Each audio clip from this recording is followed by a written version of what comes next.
to the flag of the United States of America and to the republic for which it stands, one nation, under God, indivisible, with liberty and justice for all. Before we get started, if you desire to speak on a matter tonight that's on the agenda, please fill out your card and have it in before that item is heard. And we're not going to take cards after that item has started, because then we just start debating, and we don't need to do that. We need to keep the business of the county moving forward. So the first item is the approval of the agenda. Any changes? Mr. Chairman, you'll notice on the item 1, we recommend that be tabled. It's the tourist development tax. There's supposed to be a public hearing. Since that was originally scheduled for yesterday, in an abundance of caution and in order to ensure that the ordinance is advertised a full 10 days as required by state law, we'd like that moved to September 6th. Okay. That's noted and already on here. Any other changes? I hear motion to approve. Oh, hold on, Ms. Arts. Yes, we have a number of presenters today, and Todd Kincaid has been in court today as an expert witness and may be a little late getting here, so we may need to move his presentation back in the order. And then he would also like to comment on one of my items which is under a commissioner item. And so I didn't know if there was any willingness. I was asked if I could move that commissioner item up sooner to accommodate him. Well, he's not. So, I mean, it's kind of. When he gets here. He's right here. Just walked in. Oh, I'm sorry. There you are. Well, okay. But yes, if that's okay with the board, we'll move that and accomplish that item at the same time before general business item. Under presentations, awards of presentations. Move it. Yeah, I think that's fine if y'all want to do that. Fine with me. Okay. Wait. All right, Jerry. Okay. Thank you. Okay. So wait. So just so I can be the clarification for me, right now he's supposed to speak under awards and presentations. Do we want him to speak last under awards and presentations and then just move into general business? That might. That's fine too. It doesn't matter. Yeah. Okay. That's all. I'm just checking on the order. So we'll move it to last, and Mr. Kincaid, and then we'll take up that item of yours, Ms. Arts. Thank you very much. Are any other changes? I heard a motion to approve by Mr. Merritt. Second by Mr. Brock. Any more discussion? All for the motion? Aye. Opposed? Motion carries. And the first one is the new addition of Resource Directory, Gail Campbell, with the Wakulla County Coalition for Youth. Thank you, Commissioner Stewart, Chairman Stewart, and other commissioners. I'm Gail Campbell, Wakulla County Coalition for Youth, and I'm excited to be here, and I also am excited to see that Big Ben 211 is here. I look forward to hearing their presentation. I'm here to talk about Wakulla's efforts in putting together a resource directory that lists programs and services in the county that are intended to be a quick way for those in positions of referral. By that I mean businesses, counselors, teachers, the clergy throughout the county, who can find resources quickly in this resource guide.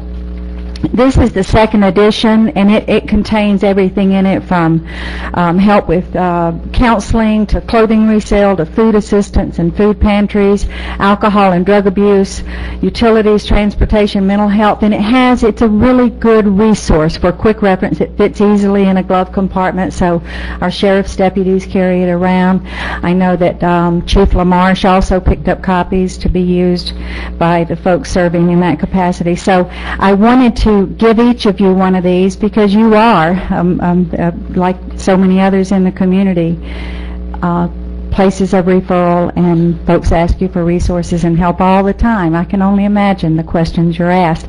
But it's a tremendous guide, and we had through the first edition of this printing, good response in an evaluation that we conducted about 6 months later.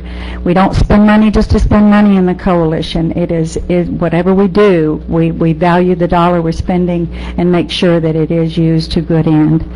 I wanted to give each of you one of these as well. It talks about what the coalition is and what it does. And if there are any questions, I'm happy to answer them, but I do hope that anyone in this room or anyone who's listening tonight will reach the coalition at 926-3526. We have 500 copies of this guide, and we also have it on the website. I believe it's on the WCSO website, the school board's website, I think the health department website, and if not, the request will be made. So. How are you going to distribute them, Gail? I mean, how do you anticipate distributing that 500? We have begun that process. Thank you. It's a good question. They are at the effort was guided by Shelley Swenson of IFAS. She had multiple meetings with a team that put this guide together, and the books are at the Extension office. There's a sign-out sheet so that you can take whatever you may need. And again, the challenge that the Coalition's had is in reaching the faith community, because we are a community of many faith networks. And so reaching them has been the challenge, and that's why tonight's important that this be heard for them. I'm just wondering, is that a good tool for teachers to have it there? Because in the teaching profession, we get asked a lot of questions about things. Yeah. I think it's probably in that. I hadn't seen that, but I'm just guessing. Yes, sir, it is. It's a great resource, and I get calls on a regular basis. People looking for the most simple of things, and in this economy, I think all of us, no matter where we stand, have been in those positions of referral. And so, yes, if teachers feel like it would be helpful, they can look at it. We will put some in the juvenile justice office with Lisa. Okay. If you get some to the schools, at least the high school, I know the teachers there would welcome them. Okay. Just because we're working with teenagers and many are troubled, and we need to have referrals for them. Good. We will do that. We will absolutely do that. Thank you, sir. I'm going to give all of you a copy of this.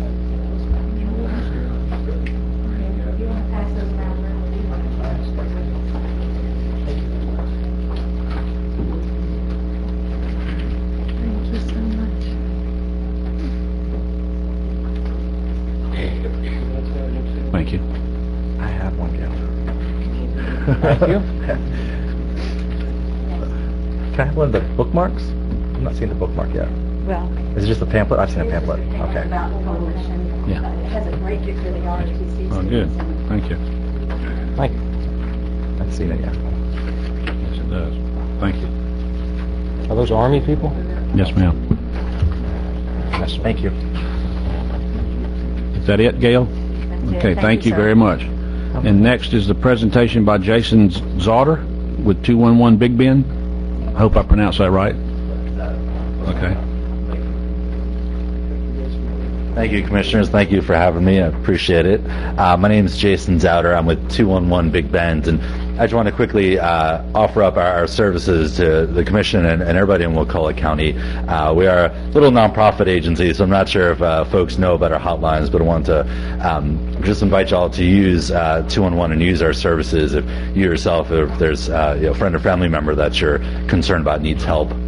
The short version is 211. We answer hotlines people call if folks need counseling through a crisis, if they're looking for any human service agency, and we're also the suicide prevention line for the area as well. Kind of like 911 to reach law enforcement, 211 is there for any kind of resources or counseling.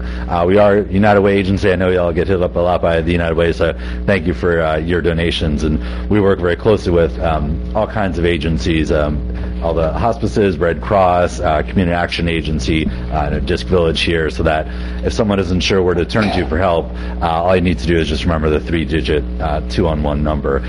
So a lot of folks call us. We helped out hundreds of folks in Wakulla County last year over the phone. We are a 24-hour operation.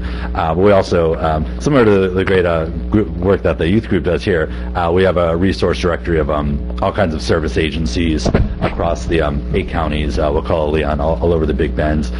Folks call us if they need help finding a job, help with their bills, whatever it is. But again, we're also that counseling side of things where we can help people through substance use issues, domestic violence, abuse, you name it. We get calls every topic. So just want to invite y'all to use the 211 service if you haven't heard about us. I did bring little cards if folks want to keep in their wallets, hand out to their friends, but I just want to encourage y'all to let y'all know about our services if you're not familiar already, and certainly encourage y'all to use us in the future. So Jason, you're saying For any non-emergency reference question we may have, we could just dial 211 on our phones, and there'll be somebody 24 hours a day to help us? We're there 24 hours a day. The calls are all confidential. So we'll get just basic questions about, where can I go for an HIV test? Who will help me pay my light bill? So we're non-emergency, obviously, although I guess we get mental health emergencies, people that are having thoughts of suicide.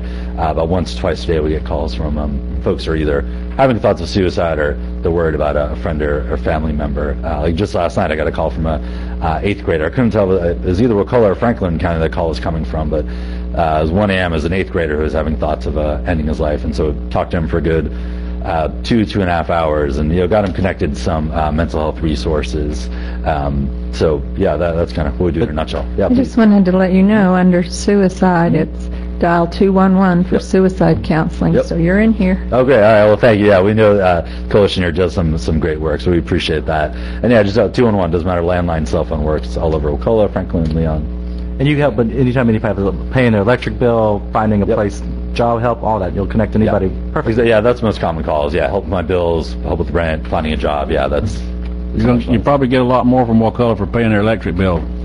Do get a lot from I just had one on Monday. With the electric bill. You weren't here for the last workshop. I'm sorry. It was a joke. You weren't here for the workshop we just had. All right. Appreciate it. But thank you. We appreciate what y'all do. Thanks, y'all. Appreciate it. Are you going to leave those somewhere we can put some in the county office? We'll put them. Well, just set them right there, and we'll take care of them. We'll make sure we get them distributed. Thank you, sir. Next is a presentation regarding the EDC in Wakulla County. Kevin Vaughn.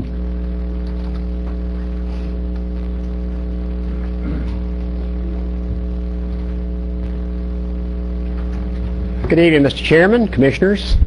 Appreciate the opportunity to visit with you for a few minutes. Just kind of wanted to give you an update on activities of our Wakulla County Economic Development Council so far this year. As you all know, we're a volunteer-run organization. And our mission is to promote economic development in the county, which of course has been somewhat of a challenge the last few years due to the economy and other issues that we're all aware of. What we've taken as a task this year is kind of revisiting our resources that are available to us, how other counties similar to ours are accessing and taking advantage of these resources, how they're structured from Economic Development Council in relation to the county and to the chamber and other organizations. And it's been very interesting to learn what the other counties are doing and the number of areas that are available to us.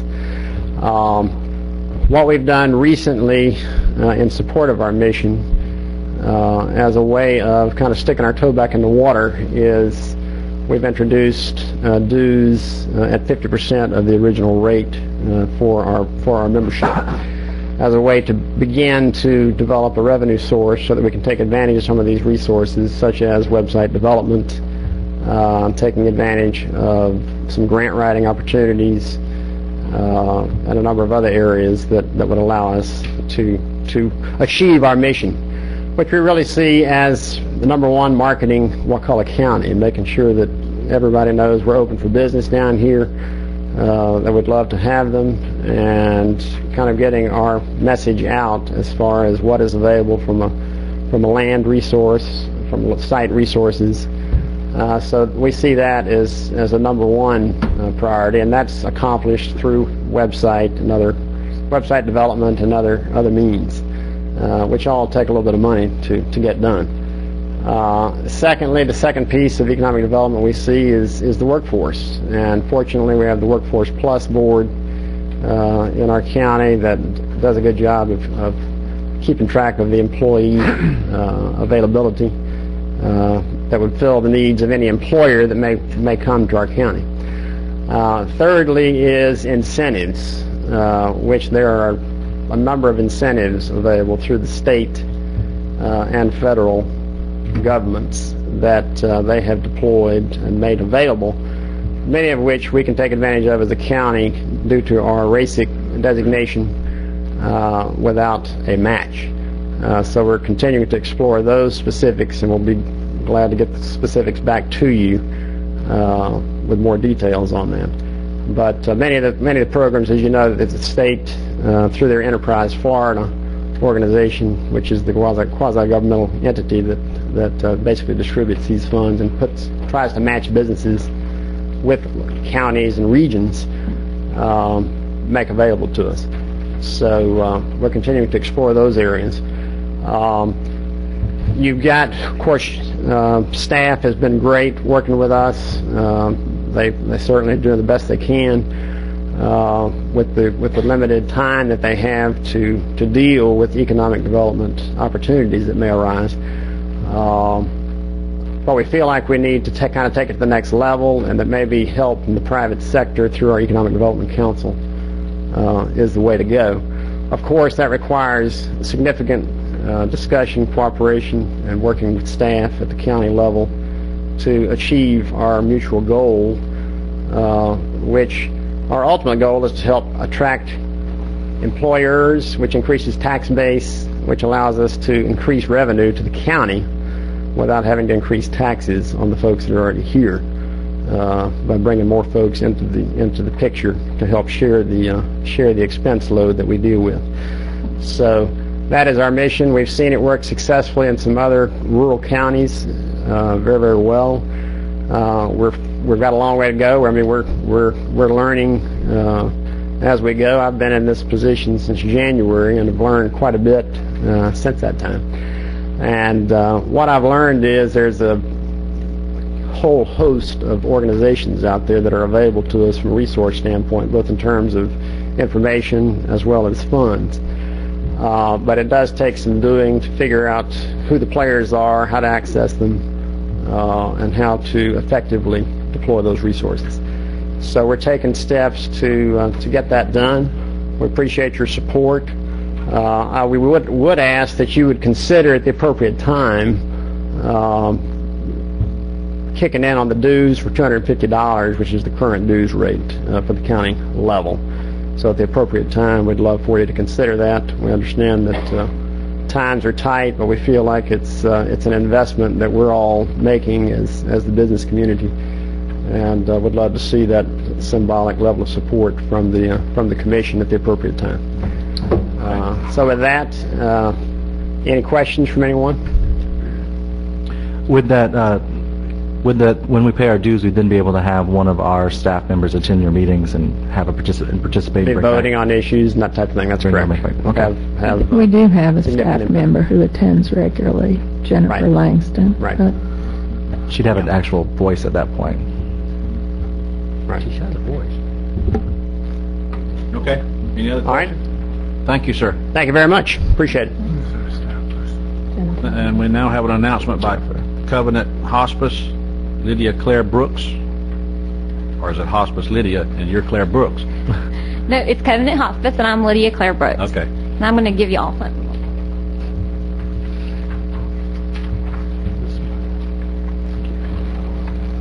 Thank you. Thank you.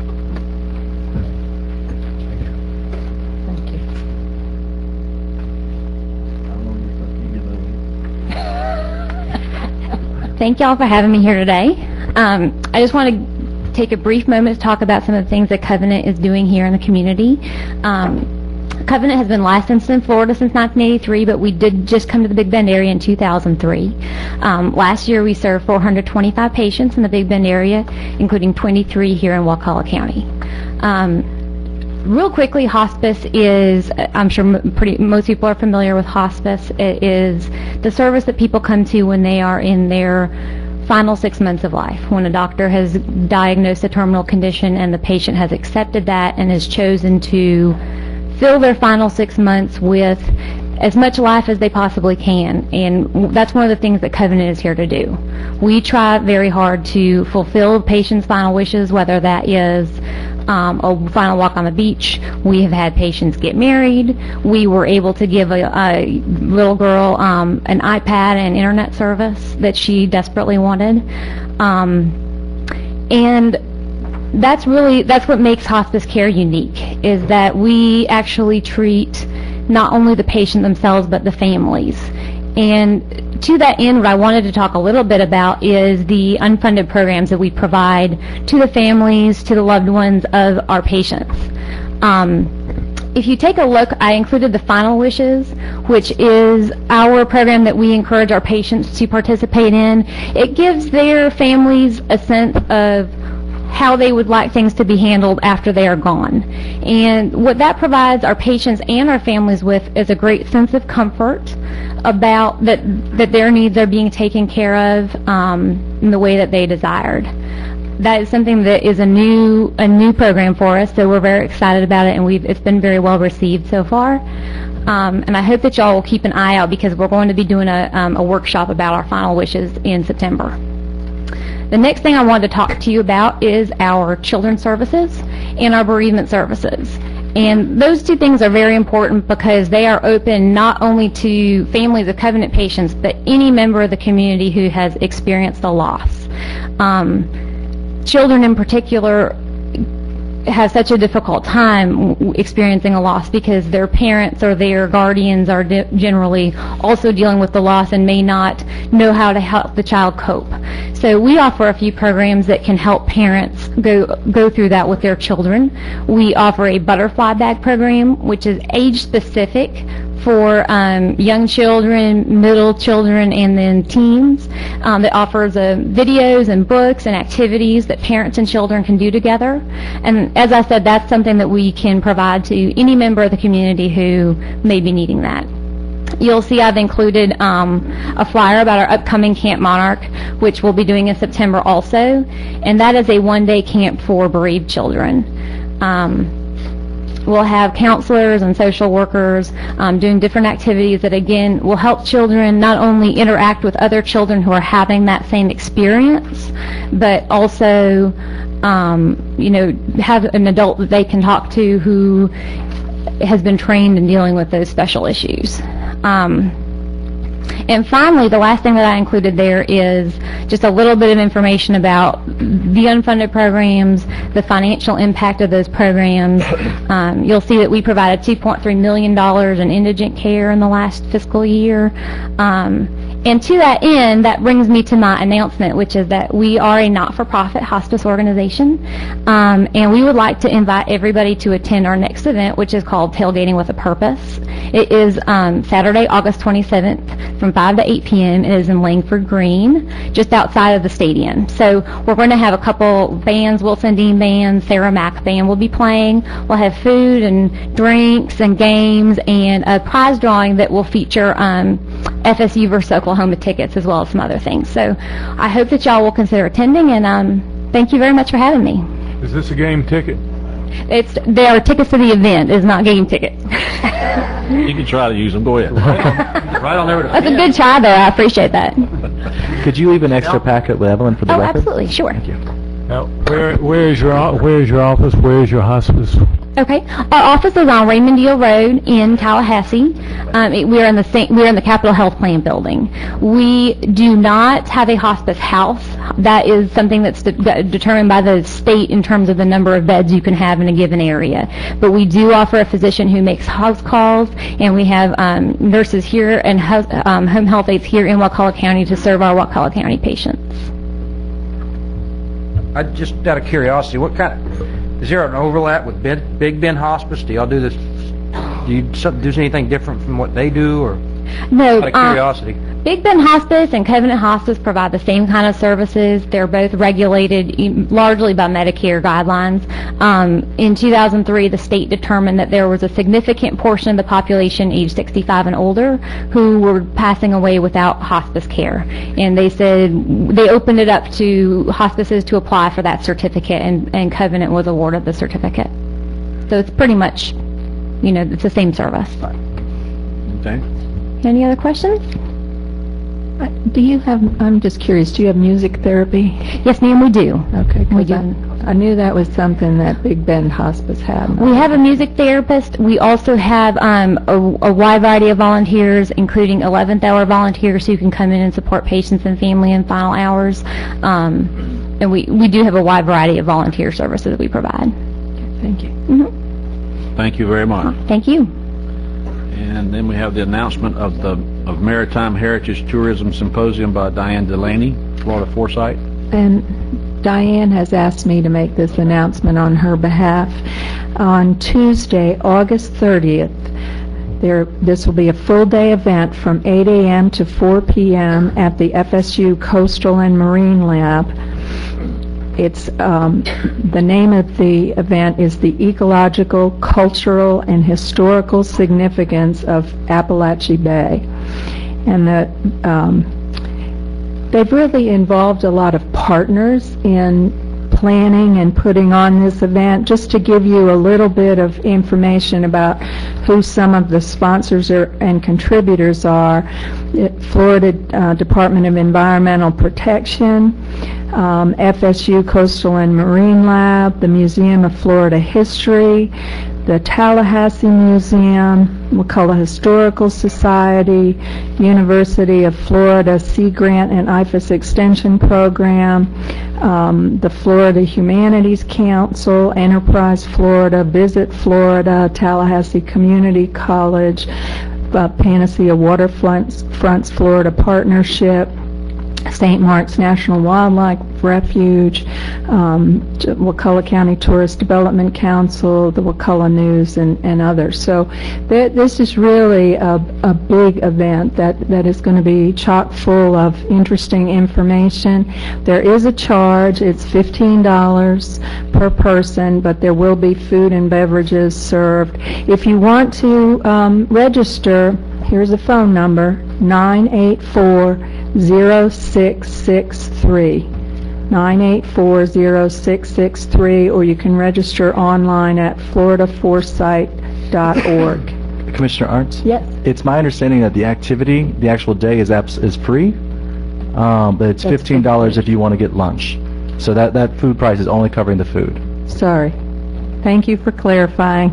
That's a big difference. Sorry. But yeah, you can enjoy the day, and it shouldn't cost you anything at all. But if you want to eat lunch, there will be a $15 charge. And they encourage you to eat lunch. Perhaps. Right. Anything else, Ms. Hart? No, that's everything. Thank you. Thank you.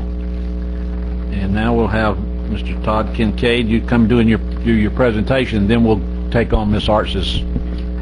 And I think Mr. I'm gonna Piasecki introduce is going to introduce. Okay, I'm sorry. By the way, the restaurant that's catering that event is the Wharf Restaurant down there at summer camp, and so that's kind of food to get. Yeah, Ron Piasecki, 137 Royster.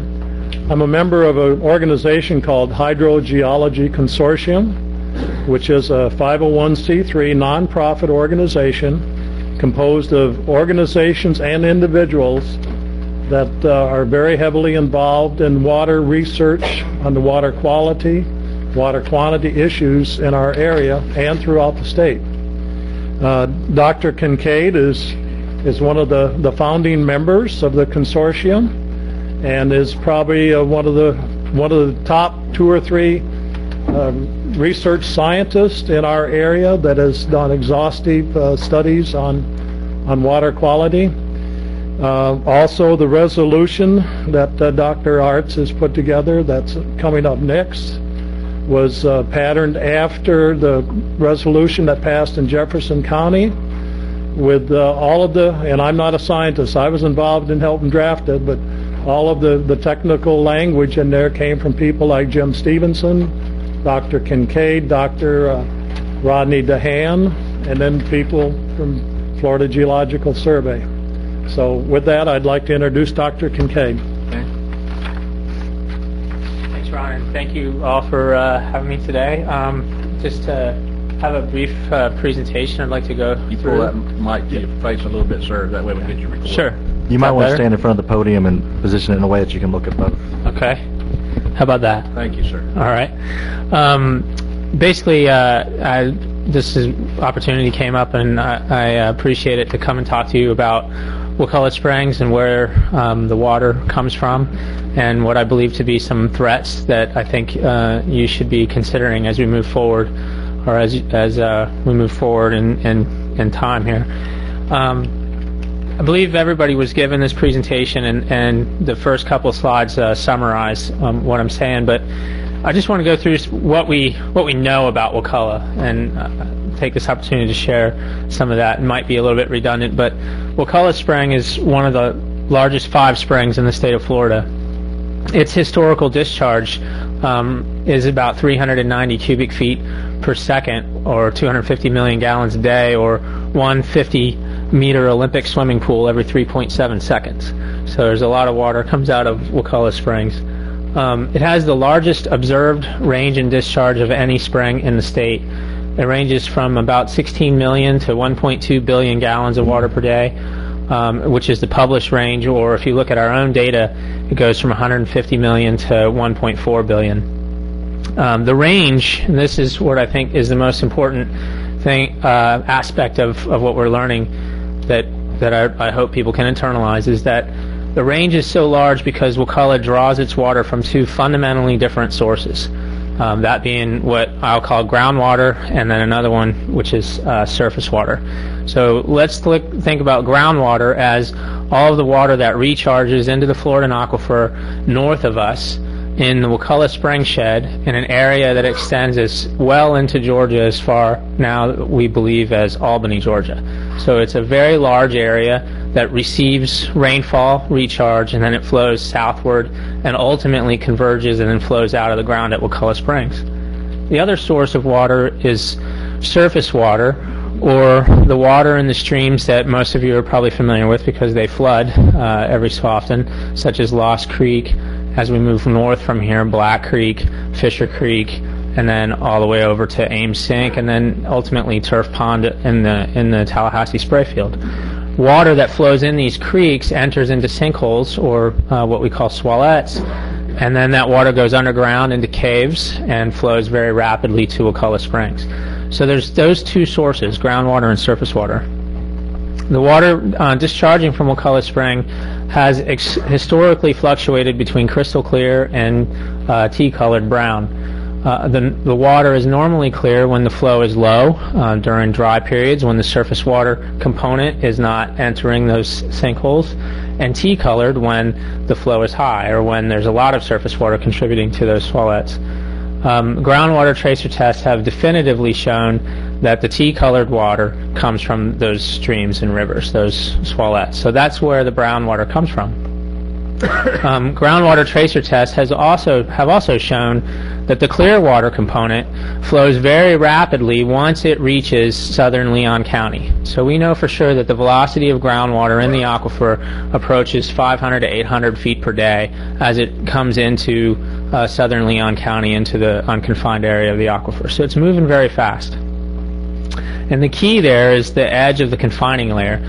Some people, you hear the term Cody Scarp as a significant feature, but in reality, what is really most important is the presence of the hawthorn confining material. So as you move north into Tallahassee, there's a clay layer that reduces the amount of recharge that comes in the aquifer, and that's where you see surface streams.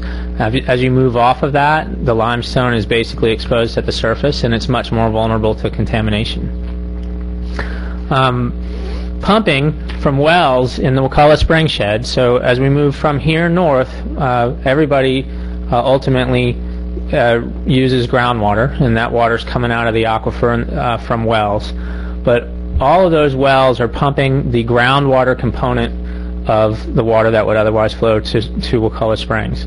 So we've heard a lot and continue to hear a lot about water transfers, about pumping water, about water bottling, but in reality, all of the water that comes out of the aquifer within the Wakulla Spring Shed is essentially water that would have otherwise flowed to Wakulla Springs. So it's just the same as putting a straw in the Wakulla River and drawing that water out. With the exception is that the water is only the clear water component. It's the groundwater that is being pumped out.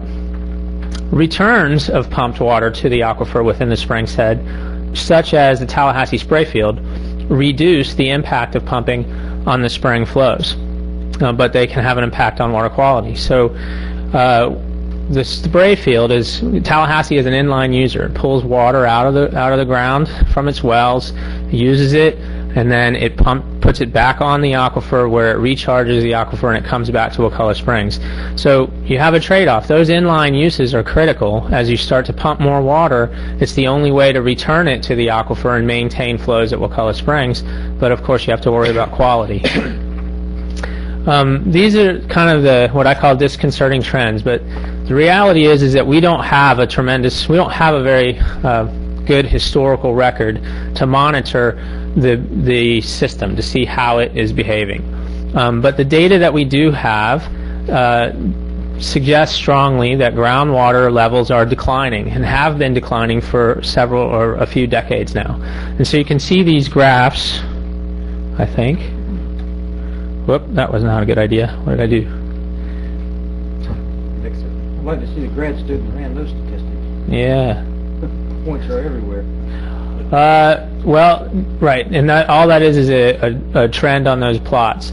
But in essence, what you see is that as you point out, you have highs and lows, and there's a seasonality associated with it. But if you plot all the highs or all the lows, or if you plot the average of that, you see a downward trend. And that trend is pretty consistent with groundwater levels throughout, unfortunately, throughout much of the Florida aquifer. So these two things that are happening, groundwater levels are going down, and the sea level in the Gulf of Mexico is rising. What we know about permitted withdrawals, basically, again, all the withdrawals in the watershed are groundwater that's being pumped. And the bottom line here is that if you sum up those withdrawals, the permitted withdrawals range from 16 to 150 million gallons per day, depending on how you look at that. 38 to 150 million gallons per day. And the key there is to compare that against the clear water component of discharge. And so you see that we've permitted a very significant component of the base flow to Wakulla Springs. And again, this is the point I'm trying to make, is that there are two fundamental sources of water to Wakulla. One is groundwater, that provides the clear water discharge, and the other is surface water. All of these well extractions are extracting water from that clear water component, or sometimes referred to as base flow.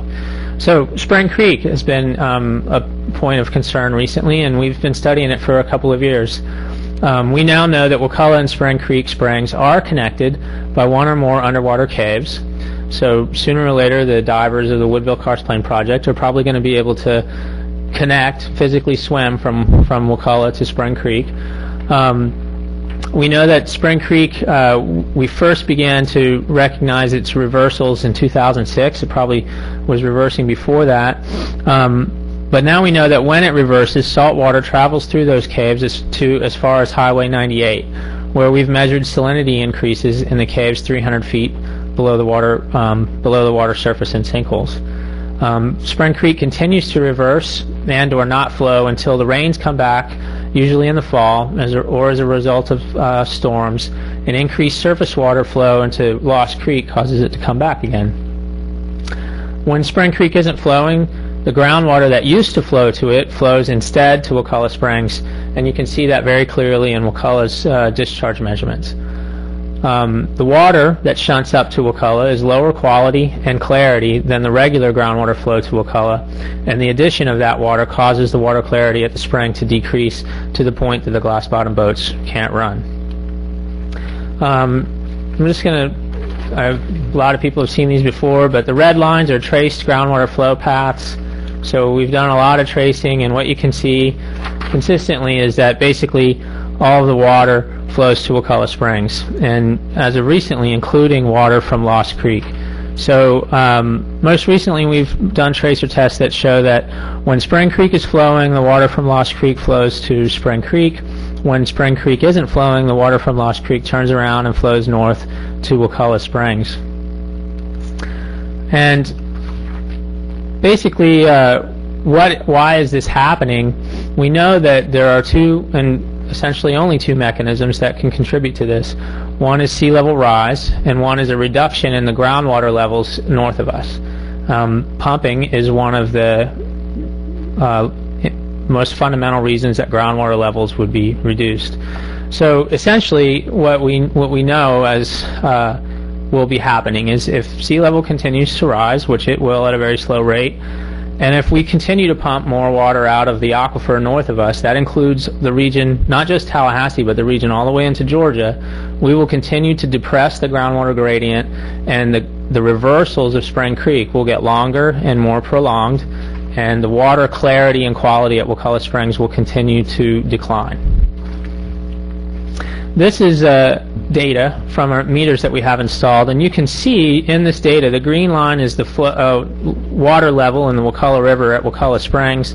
The blue line is stage at Spring Creek, and essentially where the green line and the blue lines converge is where the head difference, or the elevation difference between the water at Spring Creek and the water at Wakulla are very small, or almost close.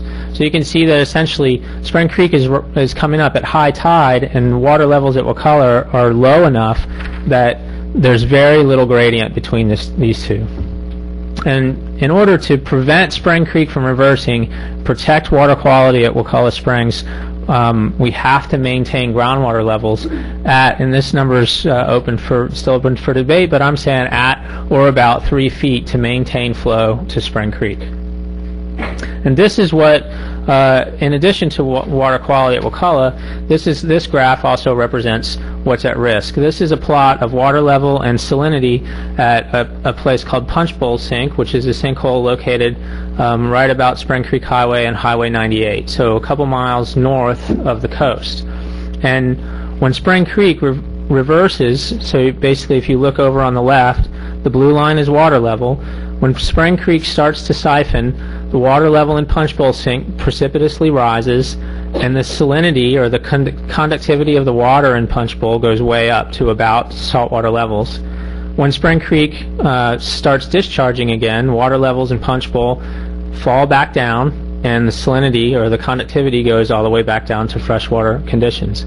So saltwater intrusion is occurring, and it's very rapid, and it's very extensive. It extends way up north from the coast. Basically, what I wanted to get into with this, and I'm going to do it real brief, is that this picture kind of represents the reality of our situation. We have what's called a water budget. The water comes from a combination of surface water and groundwater.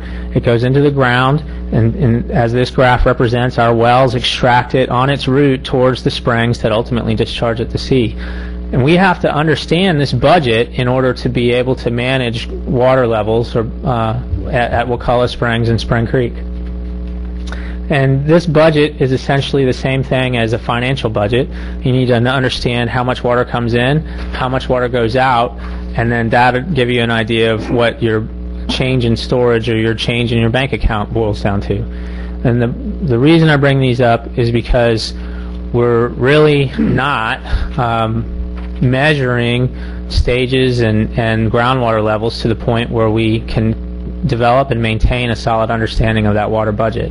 And as residents of Wakulla County, if you hope to be able to maintain flows at Wakulla Springs and the clarity or quality of water at Wakulla Springs, you've got to find a way to encourage the management districts or whoever it is to collect that necessary data and start to maintain a very accurate picture of the water budget for both the groundwater component and the surface water component. And if that doesn't happen, if the trends continue as they are, water clarity and the quality at Wakulla will continue to decline, and Spring Creek will continue to reverse for longer and longer periods of time. And essentially, in terms of how to proceed, I think that the reason I'm here is that I think it's important enough that it should be something that you consider with things like this resolution, to start talking to the management districts more aggressively. It needs to happen very quickly because these changes are happening very quickly. Prior to 2006, people didn't put bottom paint on their boats and in the Spring Creek estuary, and it's changing into a saltwater regime, and those changes are going to propagate further and further north through time. From my experience, you have to get people to monitor extractions so that you understand how much water is coming out of the system relative to the water budget. You have to encourage reuse and recharge, and that means dealing with things like the Tallahassee spray field as a necessary evil, because that water is critical to the water budget. It has to be clean, but it is critical. You've got to keep the public engaged, and I put up there as an example. If you've ever been to San Antonio, Texas, I think it's really interesting. They're a similar situation as here. They get their water from groundwater, and the water level in the aquifer is reported on the radio station every day. So the general public, is in tune with the water levels, and they understand that water restrictions, their lives will be impacted by water levels in the aquifer. And like I said, it's on the radio station. And then we need to continue to engage in the science so that we can get a better budget, models of the water budget, and find a way to make these kind of things happen quickly rather than later. Thank you. Are there any questions for Todd? I got a couple of questions. I guess do you know what percentage of the budget is groundwater? Well, if we go back to that slide, Continue to use the mic. It looks like a very small amount if we go back to that slide. yeah, it is a very small amount. So we don't know exactly because we don't have good data. But as an estimate, you could say that I would say that 70 to 80 million gallons of water per day would be like a last 10 to 15 year estimate of the groundwater component of Wakulla's flow. So Wakulla can flow up to 1.2 billion gallons a day. So but that 75 to 80 in the last 10 to 15 years would represent the constant steady stream of clear groundwater coming to Wakulla Springs. I would assume it's coming from the Florida and aquifers. It is. So that would also fluctuate depending on the amount of rainfall in North Georgia or That's correct. Yeah. whatever. There is a seasonal fluctuation with that. I have a question, I guess, about the ordinance we're going to talk about, and while you're here, wouldn't it be more prudent then to say that, if we're going to say this, that deny any permit to pump water from ground or other surface body waters in Wakulla County? Shouldn't we say in any of the Wakulla Springs Basin? Yeah. Because pumping in Smith Creek, it doesn't affect Wakulla Springs. Is that a correct statement? I'm not familiar with Smith Creek. Anyway, that other side of the world over there. If it's outside the basin. If it's east of St. Mark's, then no, it's not going to affect Wakulla Springs. West. However, West of Stop Chopping? west of Stop Choppy, probably not going to affect Wakulla Springs. What I'm saying is, it seems like we get more bang for our buck. It's a lot more harmful to pump groundwater in South Leon County. We don't even mention that in here. Well, in reality, something, and I mentioned it, but I didn't emphasize it. Some of the biggest users that are impacting Wakulla Springs, we're starting to think, are agricultural pumping in South Georgia. So they pump a tremendous amount of water from the Florida aquifer, and all of that pumping is occurring within the Wakulla Spring Shed. So any extraction from within the Wakulla Spring Shed will impact Wakulla Springs. Is that so? That's still in the it's more confined important, layer, though, right? It becomes more important as you go further north. So I think your point's a good one. But I'm saying that the South Georgia pumping or whatever, that's still in the confining layer, but they're just pumping out of the Florida aquifer before it. That's right. They're pumping from deeper wells, and in fact, if you go far enough north in the spring shed, you end up back in an unconfined region, which is where the Floridan is recharged. So a lot of the pumping is occurring on the margin of the unconfined region. It's either in the Georgia portion of the unconfined region or in the confined area close to that. But it's still basically extracting water from the spring shed. I guess my basic point is if we're going to encourage something, why just limit it to Wakulla County? The Water Management District covers more than Wakulla County. If we're going to say, you're trying to help the flow at the springs, I guess we have not established, first of all, base I agree with you. flow. I think your point's a good one. That, why just say Wakulla County? And Well, I don't think we are just saying Wakulla County. We're talking about, but, I says mean, ground or surface water bodies in Wakulla County. well, we're also talking about transporting water outside of the basins, and that we want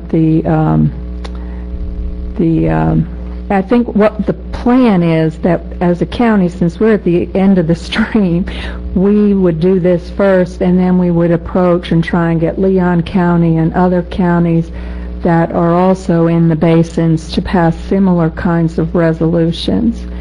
but that ultimately, at least within Florida, it's the Northwest Florida Water Management District that is giving the permits and is supposed to be establishing the minimum flows and levels. So the resolution is to them from our jurisdiction, but it's referencing it's referencing all the basin of.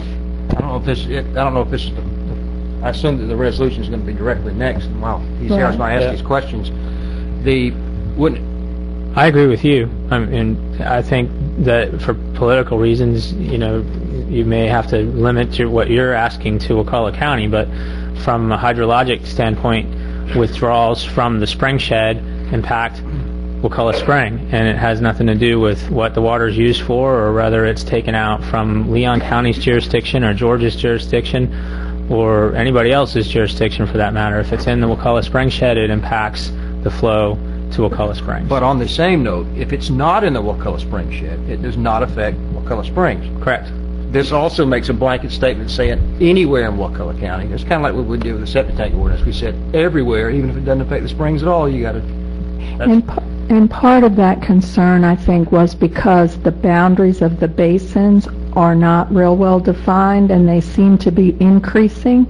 So rather than be limited by what the current knowledge is, we're kind of trying to protect the fact that those basins are getting bigger and bigger. To that point, as I said, the basin's still delineated. Is that correct? That's correct. Yeah, the basin boundaries. Well, the spring shed boundaries.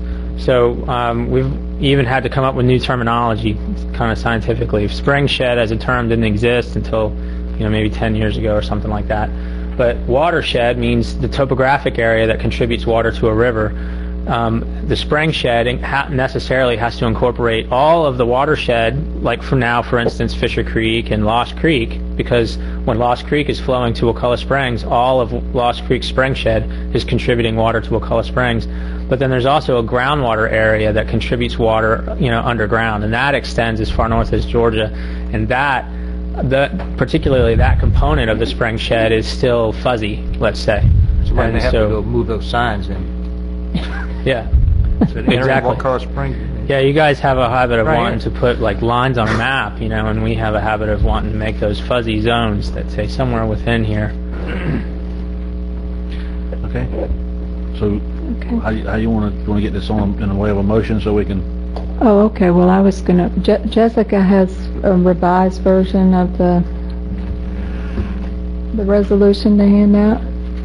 Yeah. It's different from what's on the computer. There was one minor change from what was put on the website or sent out to you in the final version. I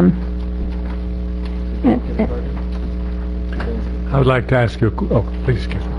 No. Well, if it's a content question. No, that's okay. I'm okay with this. Okay.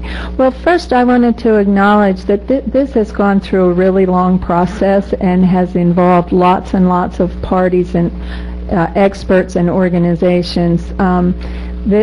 You may recall this was actually on the agenda a while back and was pulled because we wanted to try and get the wording right and to make sure we had the current science right.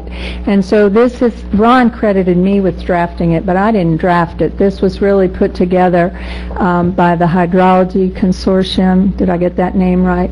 But there was also significant input from the Wakulla Watershed Coalition, the Concerned Citizens of Wakulla, the Friends of Wakulla Springs State Park, many experts with in this area. Our county attorneys looked at it. So we from what you saw on the final agenda, the one insertion that was made, kind of a last minute, was under number 1, we inserted. Let me just read. Now, therefore, it be resolved that the Wakulla County Board of County Commissioners hereby submits the following request to the Northwest Florida Water Management District. First, for the reasons stated herein, the board requests that the Water Management District deny any permit to pump water by a private company from the ground or from surface water bodies in Wakulla County and transport that water outside the Wakulla Springs and Spring Creek basins or outside the boundaries of Wakulla County. And two, the board strongly requests the Water Management District to establish minimum flows and levels for the Wakulla River and St. Marks River without further delay, as they're required to do by statute. And the board, lastly, the board requests the Water Management District compile and publish all permitted and actual extractions as best they can be quantified on a yearly basis. And again, as I think the recommendation that I heard is that after our commission approve this, assuming we will, that then a similar kinds of other jurisdictions like Leon County be approached to do similar kinds of things. Now I just lost my train of thought. Sorry. Well, let me just pick up on that. You're right.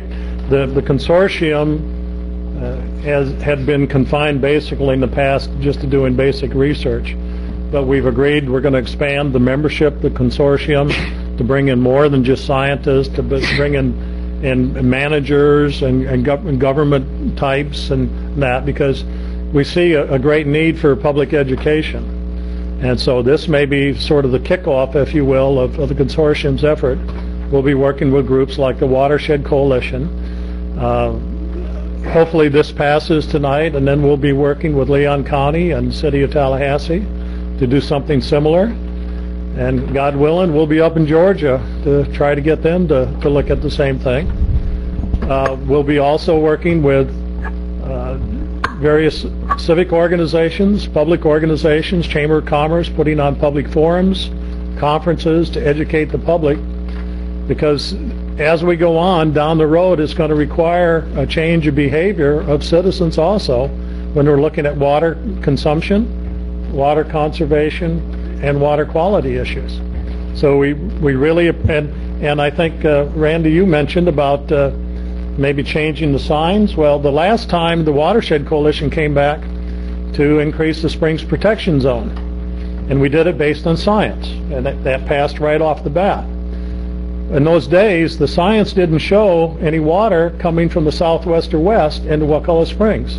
You saw in Dr. Kincaid's presentation, now we have facts. Through dye trace studies, the water is coming in there. So don't be surprised if in the near future we come back and say we need to expand the Springs Protection Zone down that direction to cover some of these things, but that's left for another day.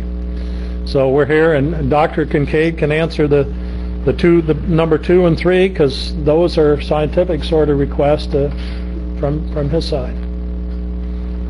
Okay, let's get a motion on. Okay, I move that we approve this resolution with that one change, the addition or outside the boundaries of Wakulla County on number 1. Okay. Second for discussion. Okay. Questions? Well, I was still under the impression, in the last copy I saw, I thought we had decided, I thought that it was going with the words watershed, which same thing Randy was bringing up. I thought we were going to encourage that there shouldn't be any permits to pump water by a private company from the ground and or from surface water bodies within the Wakulla Springs watershed. And that's what my agenda item says, a policy opposing withdrawal and transport of ground or surface waters outside of the springs and Wakulla Springs and Spring Creek Water Basin, which would actually even be outside Northwest Florida Water Management's jurisdiction. That would be in Georgia. Right. Theoretically, you could have a well just north of the springs and pump it up to North Tallahassee and bottle water. So I want to just ask our attorney what you would think of us changing the resolution so it wasn't so specific to Wakulla County, but to the full basins. There's no legal prohibition to changing a resolution from the floor, so you certainly. Well, no, I mean in terms of. This is an advisory resolution. It's not really. There's nothing we can enforce. I mean, it's not like it's a tax. It's just what the feelings, expressions of the board. Todd, did you want to say something? The only thing I would like to say is that some of these terms have specific meanings, and so if you use the term watershed, that's most people are going to take that to mean a surface watershed, and it will be less restrictive of perhaps the area that contributes groundwater to the spring. Spring shed was a term that was devised to scientifically mean the combination of the watershed and the groundwater basin that collectively contribute water. So spring shed would be the most appropriate, but unfortunately those spring shed boundaries aren't really well defined. All right, but right now we don't say watershed. We're saying Wakulla Springs and Spring Creek basins. Correct. So is that, yeah, should it be spring shed? Well, loosely that, could be taken. That's a loose enough term to mean what you want. But if you switched it to watershed, that would perhaps other people could read into that, and it would not be as tight. I don't think anybody wants to switch it. I hope I didn't say that. I called it about 4 different things throughout this. Oh, okay. I said the phrase watershed. Oh, okay. So that's what I was pushing. And you're saying, I just want it to be bigger than Wakulla County. If you prefer the term water basin, We could say the United States, then it would be relevant. Southeast at least. Well, I don't know. Whatever the board prefers. Whatever he says, I think. What do you want, the best Dr. thing. Kincaid? Tell What's us. the most logical thing to say? All right. Okay, that's what we go So with. it'd be He's the expert. from the Wakulla but- spring shed and transport it outside the Wakulla spring shed. The board requests the Water Management District to deny. Creek spring sheds. Okay, Wakulla Springs, go ahead. Wakulla Springs and Spring Creek spring sheds would be the most. Instead of basin. Instead of Wakulla County. But we're Right, still and- talking about from the ground or surface water bodies in Wakulla County. Are we just saying from the ground or surface water bodies in either of these spring sheds? Well, That's what I'm hearing. I agree with. I tend to agree with Mr. Miller, Mr. Commissioner Merritt. Merritt. That's all right. Nobody gets it. Because this, like it was pointed out, it's not.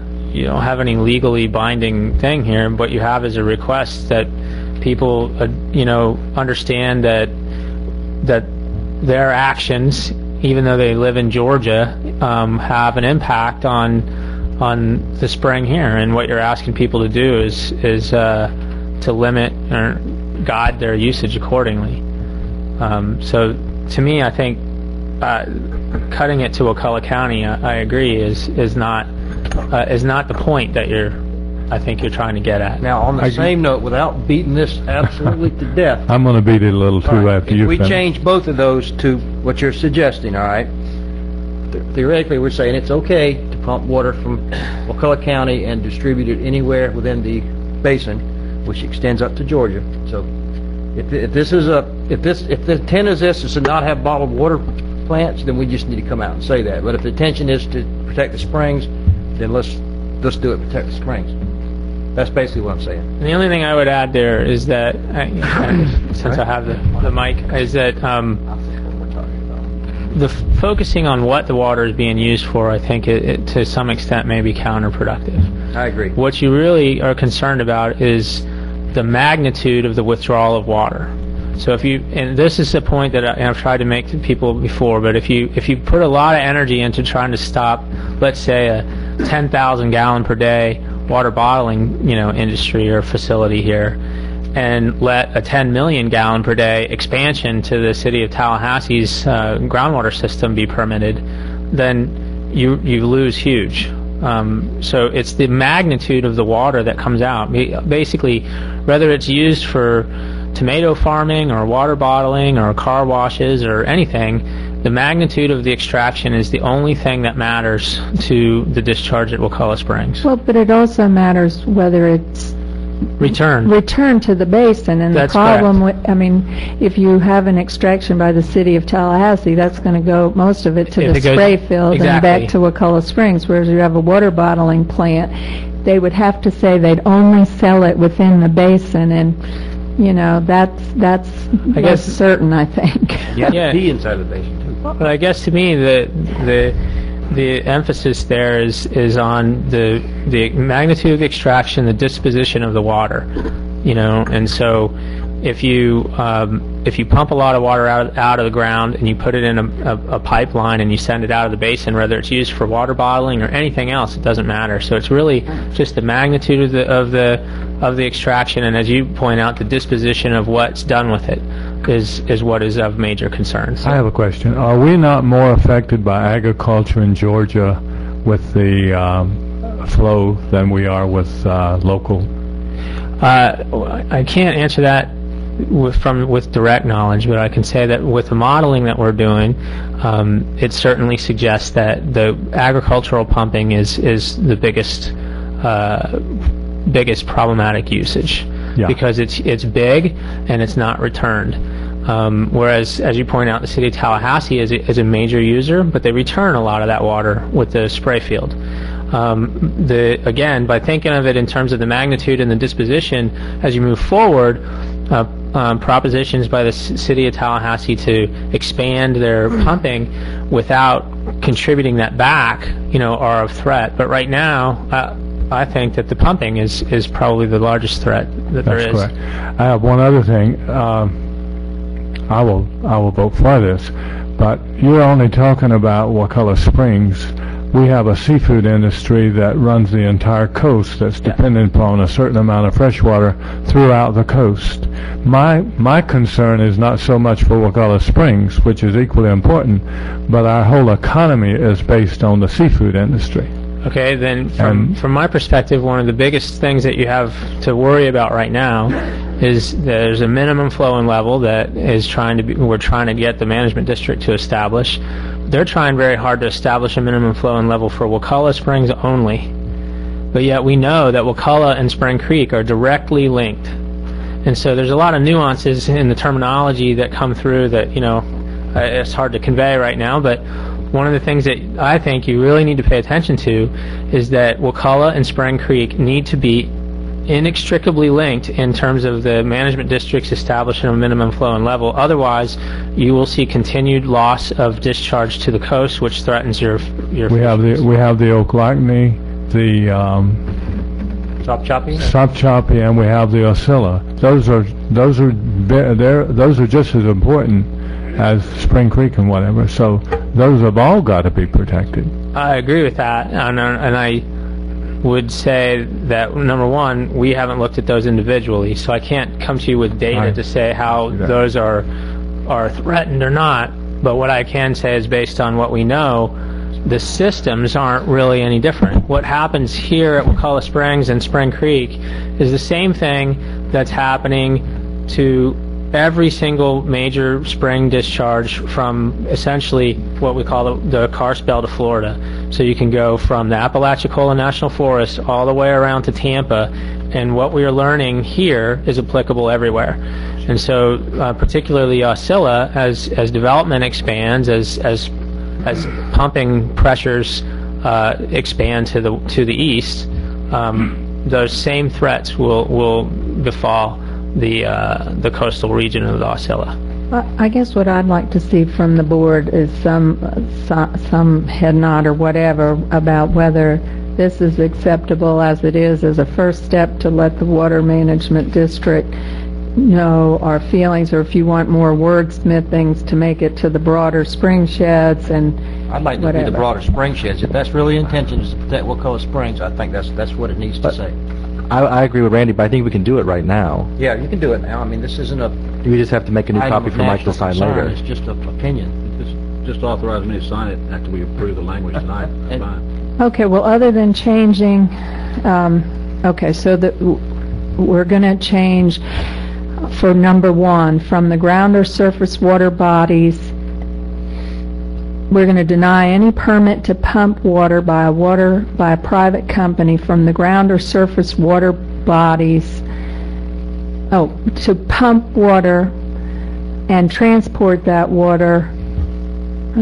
Pump water by a private company from the ground or surface water bodies and transport that water outside the Wakulla Springs and Spring Creek spring sheds.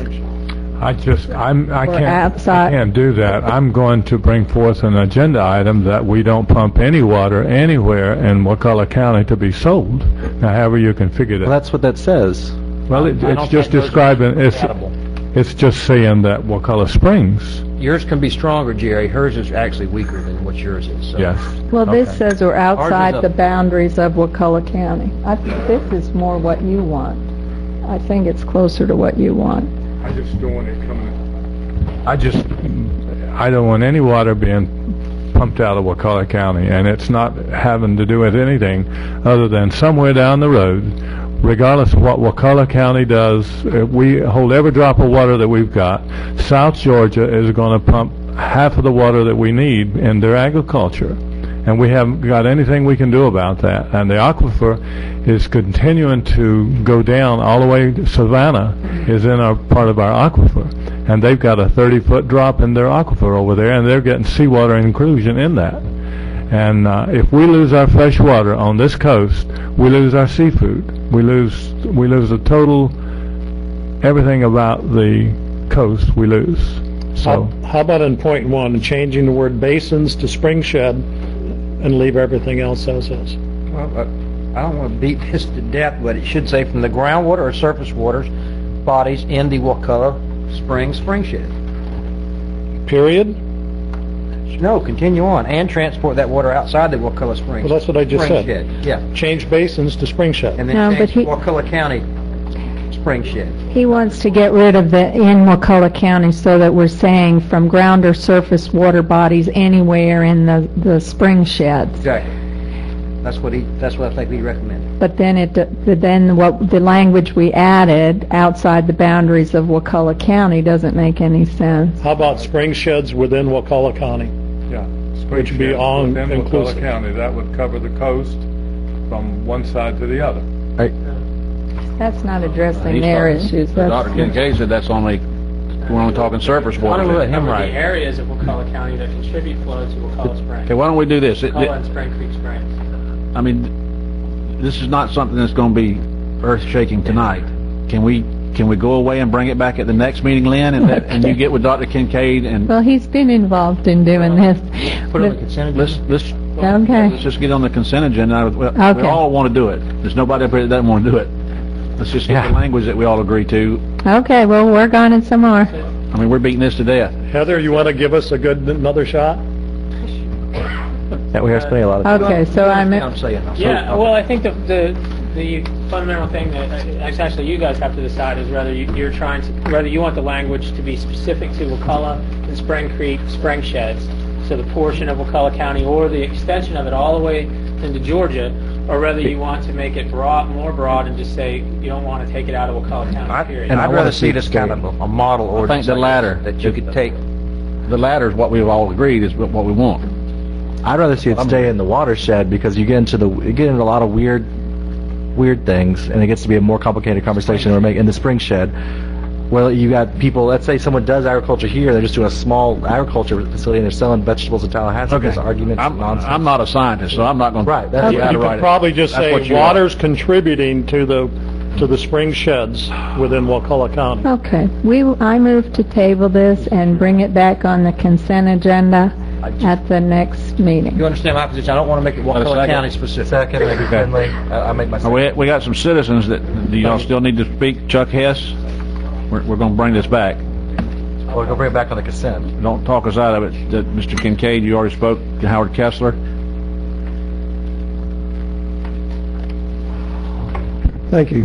Howard Kessler, 251 Levy Bay Road. It's not as simple as it first appeared. And it's a difficult thing. This has been through various revisions and months in the working.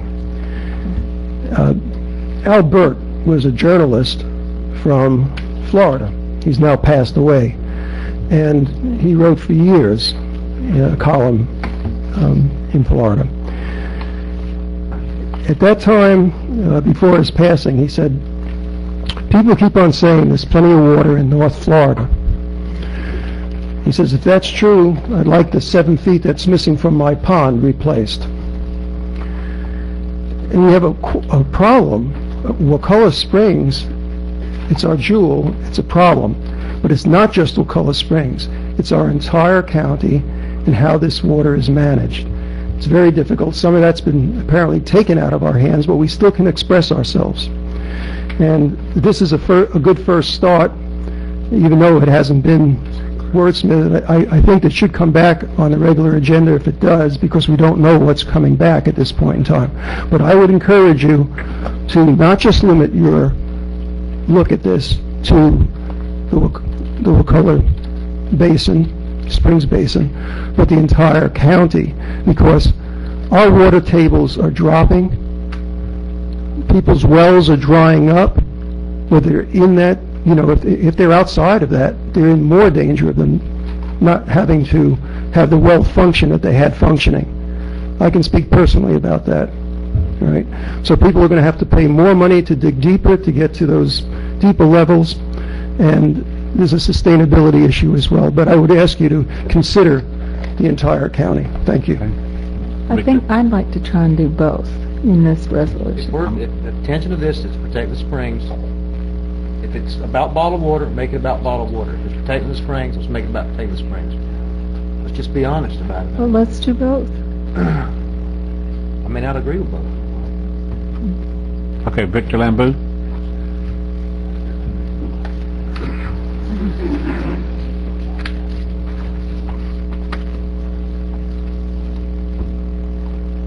Vic Lambu, 272 Pine Lane. Ladies and gentlemen, water is finite. We don't have unlimited supply. This has happened in many places. It's not just Wakulla County. I know Wakulla Springs is a jewel, but we have other places in this county. This has happened in Louisiana. It's happened in further west here in Florida. You get saltwater intrusion. The estuary is dependent on that mixture of fresh water and salt water. This is a tremendous part of our economy here. I think you need to talk about the whole county. You got Okanagan Bay, you got the other rivers and things here. And some of these are just as important from the commercial and the sport fishing along the coast. You need to have this broad, not just Wakulla Springs. Wakulla Springs, admittedly, is a very jewel and very important. But don't forget about the rest of the coast, and don't forget about the rest of the fishermen and the rest of the economy in this county. Thank you. Bob Danzig.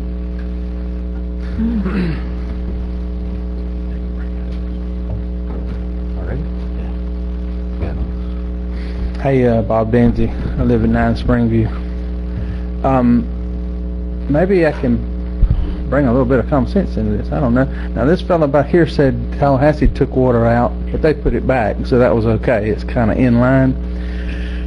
I guess I would like to know what the difference is between a guy pumping that has his own well and runs the water in a separate tank, or maybe waters his grass. Isn't he putting it back? So the conversation comes up that they're taking all this water out. If you notice, Tallahassee wasn't a bad guy in this because they're putting it back. I don't know if any of us have any choice but to put it back. We take it out unless we put it in our trunk and haul it off. It goes right back and right back into the system. Now, do I want us to? I want us to be smart, but I think this just needs to be said. The other thing is if y'all keep on fighting against anything being done with our water ever, and the state comes up one day and says, hey, you know what, it's state water, it's not your water, and you didn't want it because you got 20 resolutions about how you didn't want to ever use it, then you're going to have to face those issues, and you're probably going to be on the losing end of something. So a little bit of this medium ground might be better. If you don't want water bottling, that's fine, but everybody likes green jobs. That seems pretty green. I don't know really what I think about water bottling and taking it out of the county and selling it, but if the county made money on it and we monitored it, that might not be the worst thing ever. Or the citizens could come out, and we have problems with people that work with the county having to take off on Fridays. You know, the whole thing needs to be thought about. But the bottom line is apparently if we go on Tallahassee's standards, we're not drawing any water out of this system unless you're putting it in something, hauling it off. Because even if you're in Georgia Basically, if they irrigate, it goes right back in the ground. It's the same thing Tallahassee does. So I don't understand that difference, other than somebody's on an agenda to give us more restraints in our county, and then y'all gonna want jobs. And then you're gonna sit and you're gonna look at all your restraints. So I'm not on either side. I just want to say those things for you to think about. Thank you. Okay, thank you. All right, so we have a motion and a second to table it. That didn't take long. 45 minutes. Well, it's important, and it's important to try and get the language right. That's why we've been struggling with this for a while. All for the motion? Aye. Aye. Opposed? Motion carries. I'm going to ask y'all to just take a 5-minute break, and then we'll come back and start citizens to be heard. Thank you all.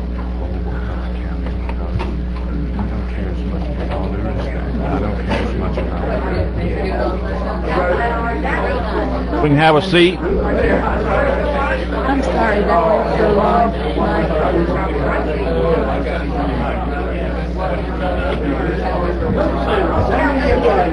Okay, citizens to be heard.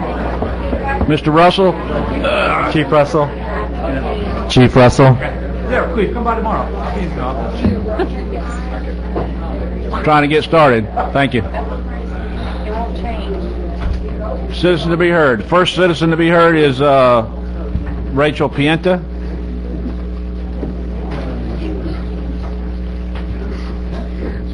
Good evening, Rachel Pienta, 53 Meadowlark Drive. Wanted to bring an upcoming event, to the attention of the Board of Commissioners and also the citizens of Wakulla. We have recently formed the League of Women Voters of Wakulla, and we wanted to invite everyone to a program we're hosting at the library August 25th. It is showcasing the importance of voting and fair voting rights laws, and this will be held at 6:30 p.m. at the Wakulla County Public Library, 4330 Crawfordville Highway. This is a free evening program, and we'll be screening the film Recount, and we'll also be having a speaker from the League of Women Voters of Florida, Ben Wilcox, who will be talking about the recent changes to voting law and how it impacts how you will vote in Wakulla County in the 2012 election cycle. So thank you. We hope to see you Thursday, August 25th at the Wakulla County Library. Can Republicans come to that? No. The League of Women Voters is a nonpartisan organization and enjoys as part of its membership not only Republicans and Democrats and no party affiliation members, but also men and women. So, Commissioner Moore, we'd love to see you. Thank you, Ms. Pienta. Jenny Brock. Jenny Brock, 311 Old Magnolia Road. Mr. Chairman and Commissioners, thanks for allowing me to speak. You may think at first I've lost my head, but I'm going to move on with this and see if it makes any sense. Last week I was privileged to spend the week in Jackson Hole, Wyoming, but we spent a lot of time on the Wind River Reservation that houses the Shoshone and Arapaho Native Americans. They live on that reservation some 3,000 square miles, using two governments, and after they finished thanking the National Wildlife Federation for helping them restore their in-stream flows in the Wind River so that everyone had enough water, and as you know, out west it's really hard to have everyone having enough water. After that, they were explaining to us how they do not have to, they have their two governments, they work on consensus at the reservation.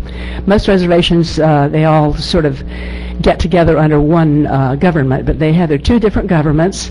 They explained how they don't have to deal with county or state governments, but they do have to work with the government of the United States of America.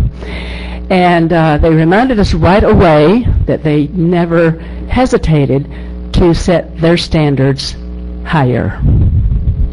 And that's where I was very encouraged to hear this discussion on the resolution and to have hear the discussion from about the springs. And of course a lot of us have worried about this for a long time, and I'm very encouraged about this. I would like to also encourage us to set our standards higher not only in conservation issues, but with our other issues that we deal with in this county. There are many of them, and it doesn't hurt to set the standards high. Thank you very much. You, Taylor?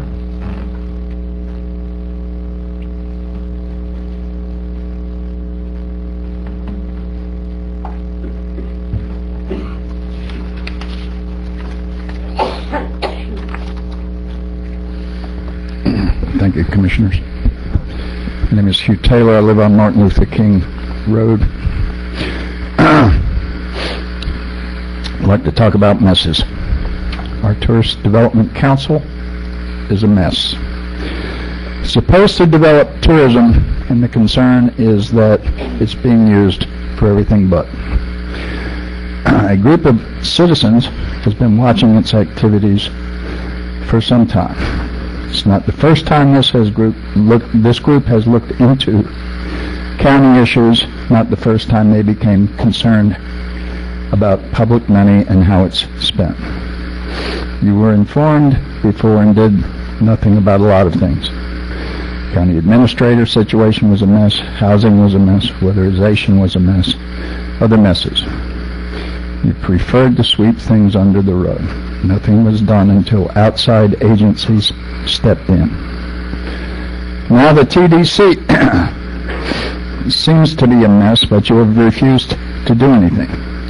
Fortunately, an outside agency has stepped in.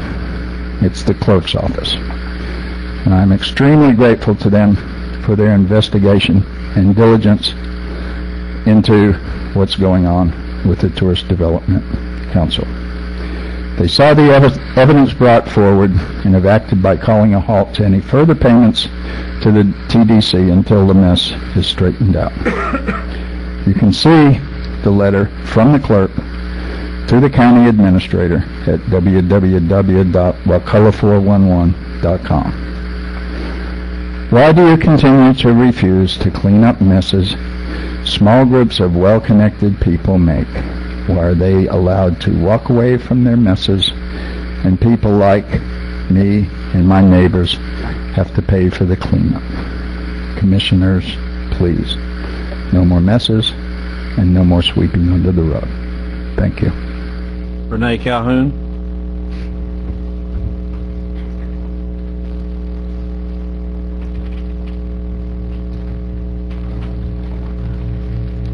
Renee Calhoun, 211 Bettywood Circle.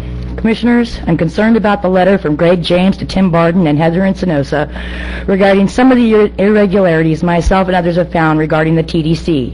The letter from James states, quote, the director received an increase in pay or compensation of approximately $354 per month beginning in October 2010. Amending the TDC budget does not amend the TDC director contract, end quote. The letter goes on to say, quote, if these matters for whatever reason are not addressed immediately, our office will withhold future payments to the director until these overpayments are corrected, end quote. Commissioners, she's not only getting overpaid on her contract, she's also getting thousands of dollars she's not approved to get. The letter goes on to state, quote, the contract does not allow for any other type of compensation. It continues, I have checked with Evelyn and we can find no approval by the board to authorize additional hours for Wonders of Wakulla grant other than approval from the grant itself, end quote. Commissioners, the fact she is already overpaid monthly plus received thousands of dollars this board did not approve is unacceptable. She needs to pay it back. The letter also states, quote, the board needs to clear up the matter of whether or not the director is a county employee or an independent contractor. Commissioners, the chairman has clearly and repeatedly stated he did his own research and she is an employee. He should have found while doing his research that she should submit timesheets, be paid from the county payroll system instead of the vendor system, and needed to have payroll taxes deducted from her pay. Since none of that was done, his research was either inaccurate or inadequate. Since the clerk can't even figure out if she's an employee or a contractor.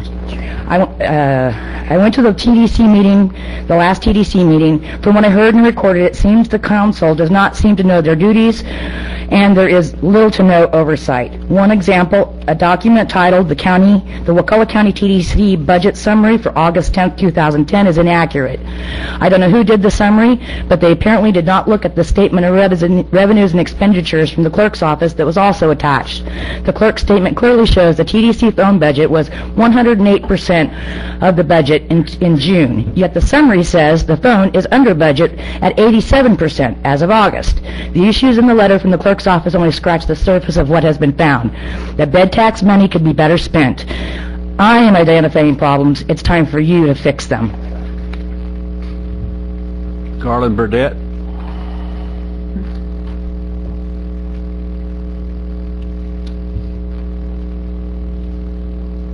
Chairman and Commissioners, I'm Garland Burdette. I live at 38 Hummingbird Lane here in Crawfordville. You know, in all honesty, I hadn't thought about talking about this, but since we've been talking about the water, and the water, really, there is a lot of issues that are kind of alarming and kind of scary, but I think we ought to have a motto like Las Vegas: what you drink in Wakulla County must stay in the Wakulla County water basin. You know, I mean, really, in all honesty, I'm being kind of facetious, but we do have a problem. I just was kind of having a wild hair and just wanted to say that. But actually what I wanted to really talk about is our taxes. My father said over 30-some years ago when he was alive that you get out of life what you put into it minus taxes. He didn't know anything about Wakulla County, but I do. In all honesty, guys, I know I've sent all of you commissioners emails, and I really don't envy you for your job. Y'all have a lot of burden on your shoulders. And now, and probably in the future, you're going to have very few, if any, gracious comments. I want to say I thank you for what you're doing. I really feel, as Bill Clinton would say, I feel your pain, but also I want you to think about our pain with all these taxes we've increased. You know, it might sound like, well, it's just a little here, it's a little there, but I myself am making $5 an hour less today than I was 2 years ago. My gas prices are higher, my gas for my car. Hardly anything has gone down in price, and just every little bit that hits us actually hurts us. And I understand you have to balance a budget. I've had to balance a budget for the last 2 years, and you know what? It isn't very fun, but it's something I have to do. Please, please think about the fact that we just got to say no to new taxes. We really do, because every time you take taxes from us, it hurts us. It hurts us with our family, our kids, and what we do in life. And I know your intentions are not to hurt us. I know that. I just know each and every one of y'all enough that you are the finest intentioned individuals there is. But when we take our taxes, when you take our taxes, you are hurting us. Please consider it each and every time when an issue arises. Thank you. Thank you. Howard Kessler.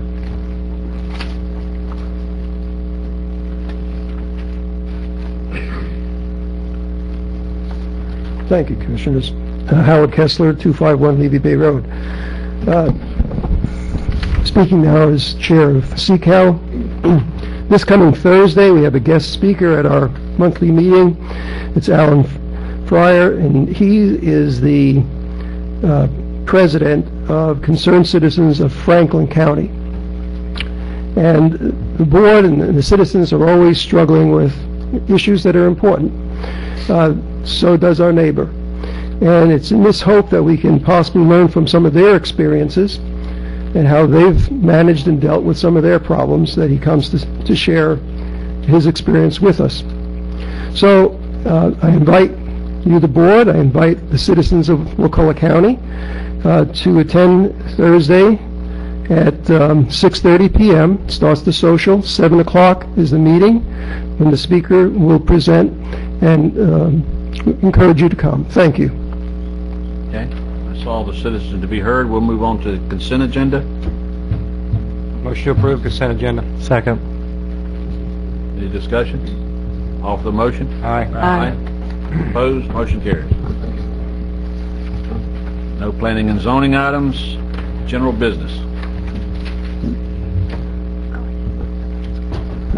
Thank you, Mr. Chairman. The first item under general business is a discussion-only item. It's a presentation of the draft contract with Waste Pro for collection disposal services within Wakulla County.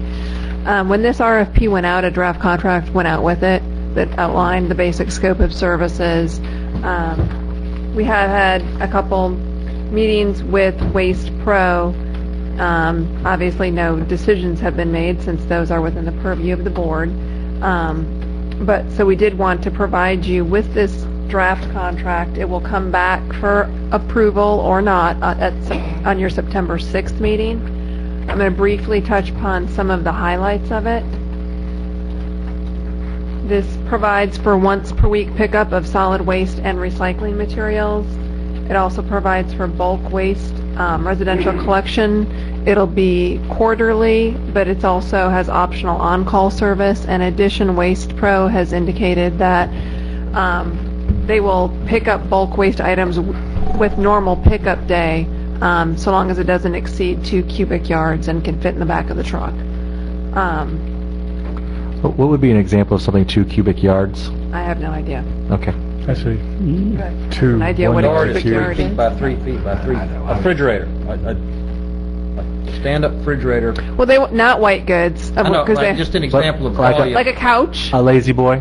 Yeah, absolutely. I was doing that for people at home so they could get an idea of what they could put out by the garbage and have it picked up on regular trash day. Yeah. There's more. I have a rough idea of what it is. 18 cubic feet. Is that better? That's something I considered a large item. I was surprised they were willing to take it. So, that's awesome. Pursuant to the board's previous direction, we've focused on the solid waste carts. 96-gallon rollouts will be provided for every house. Recycling, there will be recycling bins, and those will be unlimited and for free. So they're. So I can have 5 recycling bins? You could. They, encourage as much recycling as possible. The transfer station, Waste Pro will basically take that over. This saves the county having to take out that big loan and do the upgrades out there. They'll make whatever upgrades are needed. Per their proposal, it's up to $100,000, but according to all the experts we've talked to, it's well within that because they're not going to be hauling municipal solid waste there. That was one, Heather, I want to interrupt you, but that was one, my only issue was that $100,000 limit. That is there any way we could, if they're confident it's not going to cost that much, can we take that out? I mean, if it ends up being $250 because DEP says you got to run sewer out there to pump leachate, you got to have potable water for a fire hydrant, and then all of a sudden it's $250, we're on the hook for the other $150. If they're sure it's not going to cost, can we just say, whatever it costs, you pay for it? I can ask them. In their bid that they put in, there was that limit in there. So I'm not sure if they'll move on that or not, but I will certainly make a note to myself and ask. I mean, there are other costs associated with transfer station. I mean, it's needed central sewer air for years. But we are collecting a franchise fee to help cover some of those additional costs. If it's, what I'm saying. If it ends up being $300,000, then I'll ask. I mean, that's all I can do is ask and report back to you because they are not here today. The transfer station will be open on Fridays and Saturdays under the current version. Since it's really going to be set up to take C&D, to take white goods, and to take bulk waste that's not otherwise picked up, we figured those hours would probably be reasonable. It will be 8 to 5 Friday and 8 to 3 on Saturdays. What that does is enables the tipping fee to be decreased to $75 instead of the $86 that it currently is. 75 applies to Class 3. And That's all that will be going there really now is C&D, white goods, and... Is that the lowest they could get it? I guess, I asked that question. He said 75. They can always take it to Marpan, which is recycled all of it. Yes, You don't have to take it there. But, and C&D's not included in the exclusive franchise, so, the current C&D, Marpan, anyone else who's in the C&D business here will continue. And is it correct to say that they will no longer accept household garbage at the transfer station? That is correct. Correct statement. Well, I thought they were still going to. They decided. Okay. No, not even from commercial or anything. It's direct hauled. So, let's say, I'm just trying to, because I think my last one saying was they would still take it there, so I want to just get clarification. Let's say my garbage pickup day is Friday, and I throw a party on Saturday, and I want to get rid of my garbage. I guess well, it's only open 2 days a week. It's not going to really work anyway. Okay. Can't do it. Put it in a 96-gallon bin. He's going to have a big party. Borrow your neighbor's trash. Put it in your neighbor's, yeah. Okay, I'm just checking. Okay. As required in the RFP, there's mandatory side door service for disabled residents, meaning that they will get off the truck and come up and pull the bin down to the road for them. There's also, if you look at the price form, which is an attachment, I think it's Exhibit B to the contract that's in the agenda, you can see that there's optional side door service as well for an additional cost. All of those additional costs for the first year that are listed in that Exhibit B, which are things like upgrade to a bear-proof garbage container for $6, the side door service for non-disabled residents, the key, if you want your garbage in a key and you want the garbage person to come with the key and open it up, all of those will be separately billed for the first year by Waste Pro. And then in future years we can add them to these are all customer options. We can add those to the tax bill. But for the first year we don't have time to identify those and get them on the roll. That'd be extremely difficult to say this address, we need to add another $6 to their tax bill. It would be for this year because you have a September 15th state deadline for that, so we're not going to have saying if somebody says, well, I don't want to lock my trash can anymore because that's ridiculous, then you'll have to go back and take it back off the tax roll the following year. Could we just have them direct bill them? And I mean, this is an optional service, so obviously they're willing to pay for it. It just makes Cheryl's life and our life a lot easier if it's just, here's what the fee is. If you want the option, you want a purple trash can, you pay Waste Pro the extra money and whatever. Okay. Doesn't make any difference. Doesn't make any difference. It's easier. If they'll do it, I'm not sure they will, but I'd like that better too. Okay. As directed by the board, this includes non-residential collection services.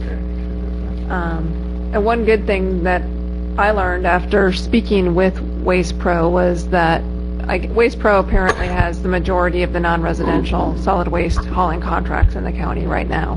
And they indicated that based upon their existing contracts with all the commercial businesses that well over the majority of the commercial businesses are going to see a rate reduction with these, with the franchise rates. Not everyone, but they said well over the majority are going to get a reduction. The commercial is on an individual basis depending on the size of the and frequency dumpster. of pickup, yep. They do have mandatory pickup. They have to have garbage service.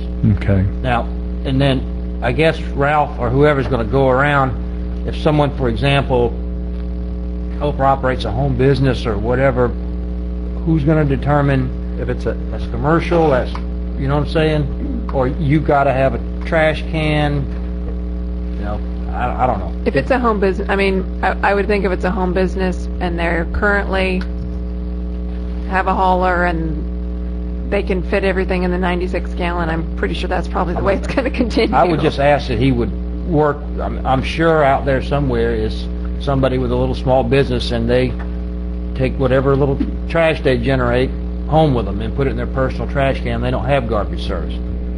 So, probably as long as they keep it in that one size container, they're not going to say anything. If they start increasing the amount, then they'll have to buy another. What I'm saying is, Jerry, we don't want, if there's a small business, for example, somebody that's working out of a log cabin or whatever has a little office there and they don't have separate garbage service. At least want to work with them. We don't want them burning it in the backyard, of course. And I understand the point.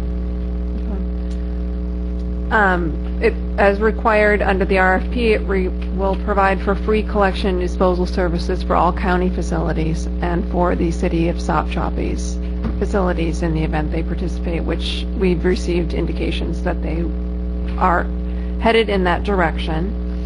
The effective date to begin service is October 1, 2011. Waste Pro has already ordered cans. They've already started mapping out their routes. They're planning on doing some test routes next month, beginning early next month. They are working already with the existing haulers. I know they've had several meetings. They've been interviewing their employees, and they're already well underway to transitioning. Has Junior got a job yet? I do not know. Junior's applied. I know that. I think that's what. Junior has a job? He's applied. Very good. Heather, did you mention, isn't there a method that people who don't have the wherewithal to pay, that there's a process, they have paperwork they can submit to? That'll be in the ordinance. That will be in the resolution for September 6th, because that deals uniquely with the residential assessment program, not so much the franchise. We'll establish an income Yes. threshold, okay. And You already have that program established for your fire assessment, so I would suggest that we use the same and keep it consistent for staff's sake.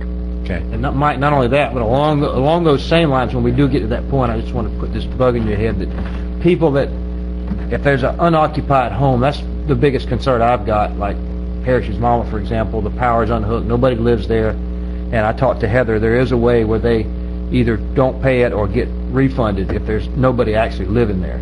That was a concern I got. And that's an issue we'll have to we discussed this earlier today, we'll have to bring that back to Waste Pro as well. And they have to prove it with, if the power's disconnected, then they got a refund. Okay. I got another question, Heather, I'm sorry. Sure. Section 314, franchisee shall be responsible for performing litter control services along road right-of-ways within the franchise area associated with normal business operation, including not limited to collecting solid waste. Does that mean we don't have to pick up trash on the side of the road anymore? Waste Pro's going to do it? Hold on, I'm getting there. No, that's not what it means. That's what it sounds like to me. I think they're going to dispose That's solid of it. waste. That's a McDonald's cup. That's solid waste. They're going to dispose of it without charging it to I think what it means is if we see a refrigerator laying on the side of the road, Yeah, they're going to pick up. But the way it's written says collecting solid waste, which a McDonald's cup is solid waste. You just may want to clarify that. Do you want me to clarify that with them, or you want to leave it out? I will. I mean, if they agree to that, that's fine. That could be construed very liberally on our part, because we could say, hey, those 5 bags of garbage, those are solid waste, and you said you're going to go pick them up. You've just ruined Mike's plan by calling him out on it. And Mike's teasing. plan. No, I'm teasing. That's not mine. I will take a look at that. Thank you. I'm fine leaving it like it is, but One thing we did discuss was, the 196 is still a good rate as far as, because that's your 183 plus your collection costs are required to go on the assessment roll. They have shown a willingness to increase the franchise fee from 8% to 9%. That will help cover the county's ongoing costs, because you are going to have monitoring costs for all of your capped cells. You're going to, although you will not have to take out the multi-million-dollar loan to upgrade your transfer station, you are going to have to take out a small loan to cap your remaining landfill, and you'll have to monitor that. So there will be debt service associated with that. There will also be contract oversight on the part of county staff. Specifically, I think that'll be ESG. So they have indicated a willingness to increase the franchise fee that comes to the county from 8% to 9%. 2 other things I wanted to point out is that they have to, when we have roadside cleanup days by Keep Wakulla County Beautiful, they have to come pick the trash up at no charge. And I know another big concern I've been hearing is that, well, they're going to come in here and they're going to raise the rates. They're limited to the CPI and a fuel index, but that fuel index only makes up 10% of their total cost. And I know I voted against this, but I want to be in on the conversation at least. Well, and I just want to reiterate, the contract is binding them, but they volunteered to help collect the garbage at the Keep Wakulla County Beautiful events. That's a kindness. They're kind people. Just saying. Yeah, they agreed to put that in the contract. That was not a part of the RFP, but it was an issue that came up when we started talking about what are we going to do with this situation and this situation and this situation, and they've been very willing to provide these community-oriented services. And Jerry, if you got any other ideas, I know you voted against this too, but we still want to get the best deal we possibly can if this is, if this is going to go forward. We want the best deal we can get.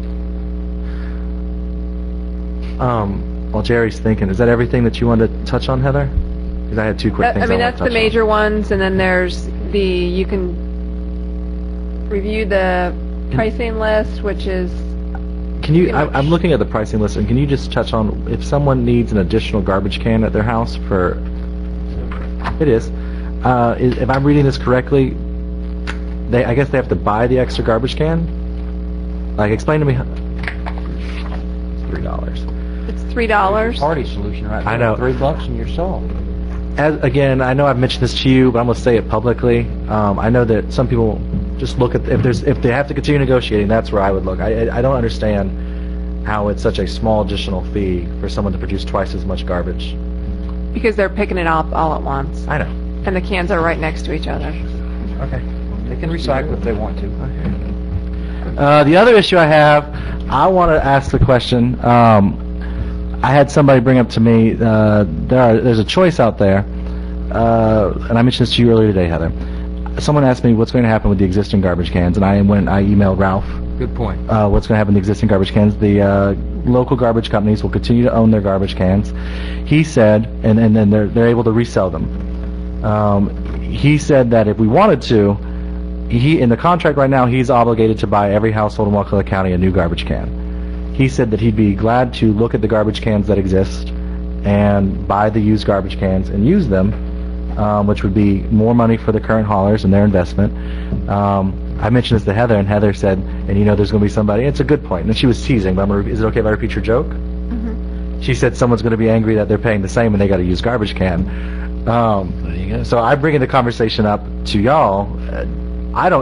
For me, I don't care. It's a garbage can. It's a garbage can. I think there's something nice if you're going to have a row of garbage cans down the road, they all look the same. At the same time, I think it's nice that we might be able to buy the ones that are available to be bought and put those to use in our community. Reduce, reuse, recycle is the whole concept. I think from the support I've heard from the citizens for their selected garbage collection person, I don't know if they have a problem with that. I wouldn't care. I mean, it's a garbage can. And back to your party analogy, you could get 5 recycling bins and recycle all your party stuff. You're right. I would love to. I will be recycling like a crazy person. I want a new garbage can. Well, do you want? And the question is, do you want us to? Currently, the contract is written where everyone buys new garbage cans, and Waste Pro has said they will help our current haulers try and resell their garbage cans because they have connections. I would suggest we encourage Waste Pro strongly to purchase the cans and then let them deal with it from there. If somebody wants a new one, let them handle it. That's their job. Jerry, thoughts? I have no problem. Commissioner Arts, did you hear the conversation? About charging for an extra can? Nope. Oh. Using the current garbage cans or not using the current garbage cans? Oh. Having Waste Pro buy the existing haulers' cans to be used. Just otherwise, they're going to have 500 cans. Well, they can sell them to somewhere else. Yeah. I mean, buy a used garbage can. See, I don't know in terms of their process of unloading if it makes any difference Have what to be kind compatible, of course, with their equipment, or they wouldn't buy it. This was a suggestion from Ralph when I asked him, because I guess you missed it. I emailed him because someone had asked me, what's the situation with our current garbage cans? How are we going to dispose of them? And he said that he had the same thought. He is committed to buy new garbage cans for every house in Wakulla County. Right. But he could just as easily buy used garbage cans from the current trash haulers and help offset that cost for them. But we're not mandating it either. We're just requesting. Do you care if he does that? I don't care. There we go. If he wants to buy used garbage cans, I would encourage. Probably the way I would direct is I would encourage, if he can, using the same garbage can for that house, so that somebody who's never had garbage service all of a sudden gets a used garbage can. But again, we'll leave it to y'all's discretion. I made it too difficult again. Thanks, Mike. Don't worry. Didn't say anything. Don't worry. I can watch. What if the can's blue? Yeah, doesn't matter. So, okay, that's cool. Lynn, did you have questions? I do. And I apologize because I've been out of town. I didn't get to meet with you all about this contract, but I noticed that the school board's excluded. How are they being served and what? Waste Pro has a separate contract with them already. Okay. And is there any interest in combining it or to reduce rates or anything? I don't believe that the school board would be interested in it. Okay. They're not. Okay. They're happy with What they have. Okay.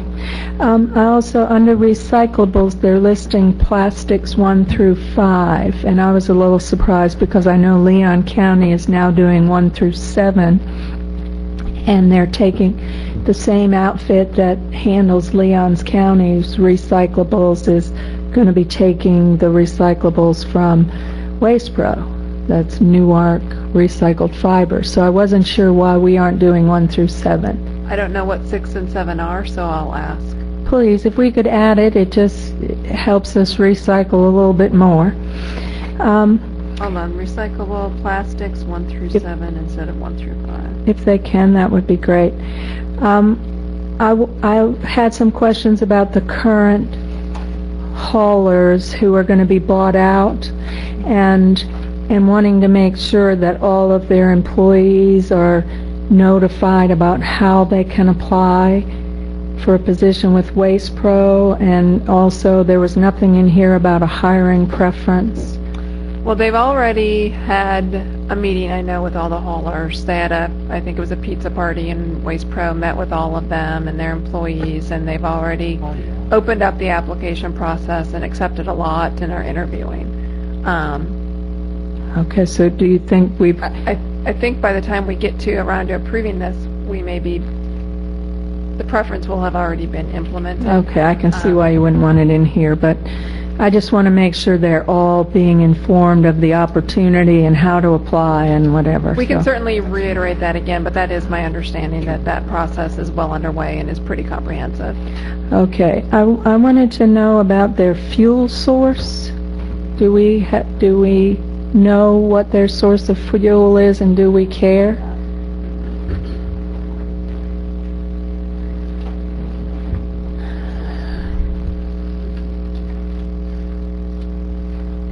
Waste Pro has got diesel trucks, so that's the type of trucks they have. They're going to try to work out a deal and buy fuel locally, but he's going to try to accommodate that, but he's not going to tie himself down to the contract, depending on the volume that he needs and the availability in the rural areas. And I'm glad, because people who commented on this before wanted them to buy gas locally, which I know is diesel, but I'm glad he's looking into that. The other thing, I wasn't sure if it made sense, because I know the county gets good rates on diesel fuel, and whether there was any reason to try and link it to our fuel. We would, your gas, the fuel we get is tax free. And so if we would have to adjust the gas to all the appropriate taxes, and also the county's starting to compete against the private businesses. Okay. So I don't think that was brought up in Ralph Mills with Waste Pro in the past. When that's come up, it hasn't worked out. Okay, well, I was just trying to look at ways to contain costs. I had asked that they look at maybe if they could find some efficiencies and lower the rate, but it sounds like that didn't happen in the conversations. Okay. One thing I didn't see in here that I'd like is tracking of recyclables, and the proportion, so we can hopefully see an increase in that. We are going to get the credits for the recyclable, or the county trying to reach their goal. I think it's 70%, out in a couple of years. But we will get the report from Waste Pro, and we will submit it to DEP, an annual report for recyclables to DEP. Okay. You have to submit. Right, although that requirement, I think I had heard, is no longer in effect. Well, The 75% or... well, I don't know about the percentages. I mean, But you still have to percentage is still in resubmit. debate, but we track the recyclables every year. We have to break it down, and with the recycling of the C and D or Class 3 waste, and with the additional Waste Pro, we're going to be pretty high. Well, I would like to request that information comes to the board, because I know I'd like to see that percentage increasing. That report is signed by the chairman, and so it is definitely made available to all the commissioners annually. Okay, I got some calls from Paradise Village, and they seem to have a very specific circumstance they're concerned about, and they wanted to know whether they hire somebody to collect the garbage frequently within their village, so if they're rentals, it doesn't have to sit out for a week, it's picked up daily basically, and they hire somebody to do that. And they were wondering if there was a place that they could take it so that, and they wouldn't have to pay a fee to, if they still continue to hire that person and he does the collection at within the village, that they could take it somewhere and they wouldn't pay. Our discussions with Waste Pro, and I can't speak for Waste Pro, but apartment complexes, mobile home parks, the campgrounds in the Panacea area, they can choose to have a commercial dumpster, and the fee will be Waste Pro will work it out with them, but yes, if Paradise Village wishes to have a dumpster on site that's dumped, based, at a higher frequency, that's something they can negotiate. How could they do that if they're individual properties? Shouldn't they pay the assessment? Well, they want to pay the assessment. They don't have a problem with Above and paying beyond the that. assessment. Okay. Yeah, it's just they don't want to pay the assessment, pay their person to pick up the trash, and then still have to pay to dump it somewhere, wherever Waste Pro wants. But a 96-gallon can with a secure lid on it, I think Paradise Village, and again, I haven't talked to their HOA, it wouldn't make much sense to continue to pay somebody when you have, an adequate can with capacity, and Waste Pro will be in that neighborhood weekly, including the recyclables will be done at your front door. And they could get an extra one for $3. Yeah. So Well, I just. But they didn't want the cans to stay out on the street, and because I thought that they would be more interested in that. But who should they should talk with Waste Pro rather than the county to try and negotiate They this? could pay the extra $2 or $3 and request door-side service. That way they wouldn't have to leave the can out by the road. That's another option. Waste Pro, Mr. Mills, as this process evolves, he will be meeting and having discussions for special cases. I mean, I think the majority of the people are going to be pretty easy. I mean, I have a curbside service, so I've got to pull mine out every week. So most people, half the county's already doing that, so it's not. He will meet with everybody and discuss that. Okay. One thing I didn't understand in here was it's talking about that they will note on-call collection routes for unreported bulk waste. That was in one section, and then on-call collection routes for unreported white goods or e-scrap. If during the course of their residential route, they come up on a person, I heard earlier, something larger than a recliner. Let's say somebody remodeled the kitchen, and it's going to be a larger volume.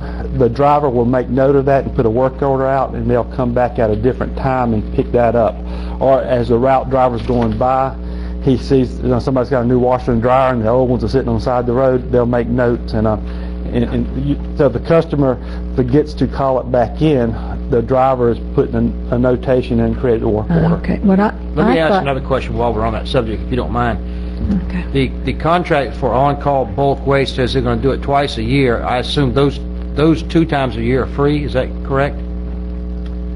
Because it says later and underneath the fee schedule that on-call on-call bulk waste pickup is $25 a yard. Where are you? Well, two places, really. Third page from the last is where the fees are. Yep. All right, and then earlier it said, you have to bear with me a second here where it said it, but it said they were to provide pickup twice a year for bulk waste pickup. All right, I was wrong. The franchisee shall collect bulk waste from single-family dwelling units at least once per calendar quarter, and upon request by the owner or occupant of the single-family dwelling unit on call. So is that quarterly pickup free? Yes. Okay, that's my question. And the on-call is $25 a yard. And they'll tell you, hey, we're coming this day. If you got junk, bring it out of the road. It's included in the solid waste assessment. But that's really, conversation with Waste Pro, that's really for the remodeling job, the cleaning out your, have to clean my son's room out. Party or something. Fill up a dumpster. But it's not that they're going to post a notice that people could check online, that they're going to be, they've been requested to come pick out a refrigerator, so if you're on that route, put stuff out too? No. Okay. Mr. Mills, again, I wished he was here tonight, but he's talked about providing a laminated list of services and phone numbers for customer service to so that you could put up on your bulletin board in your kitchen or in your garage or put it somewhere. If you got questions, just call. They've got a pretty good tracking system we've looked at, and they seem to be they're very customer friendly with special cases or callbacks. And my last question is related to the bear-proof containers, because given the number of bear incidents we have in this county, and if people are starting to put trash cans out all along the roads, I really would like not for everybody to just be automatically given a regular one, but before they even get that, for there to be information about and encouragement, especially in certain areas, to, request a bear-proof one. But again, per meetings with Mr. Mills, he has several residential customers now that have the bear-proof cans.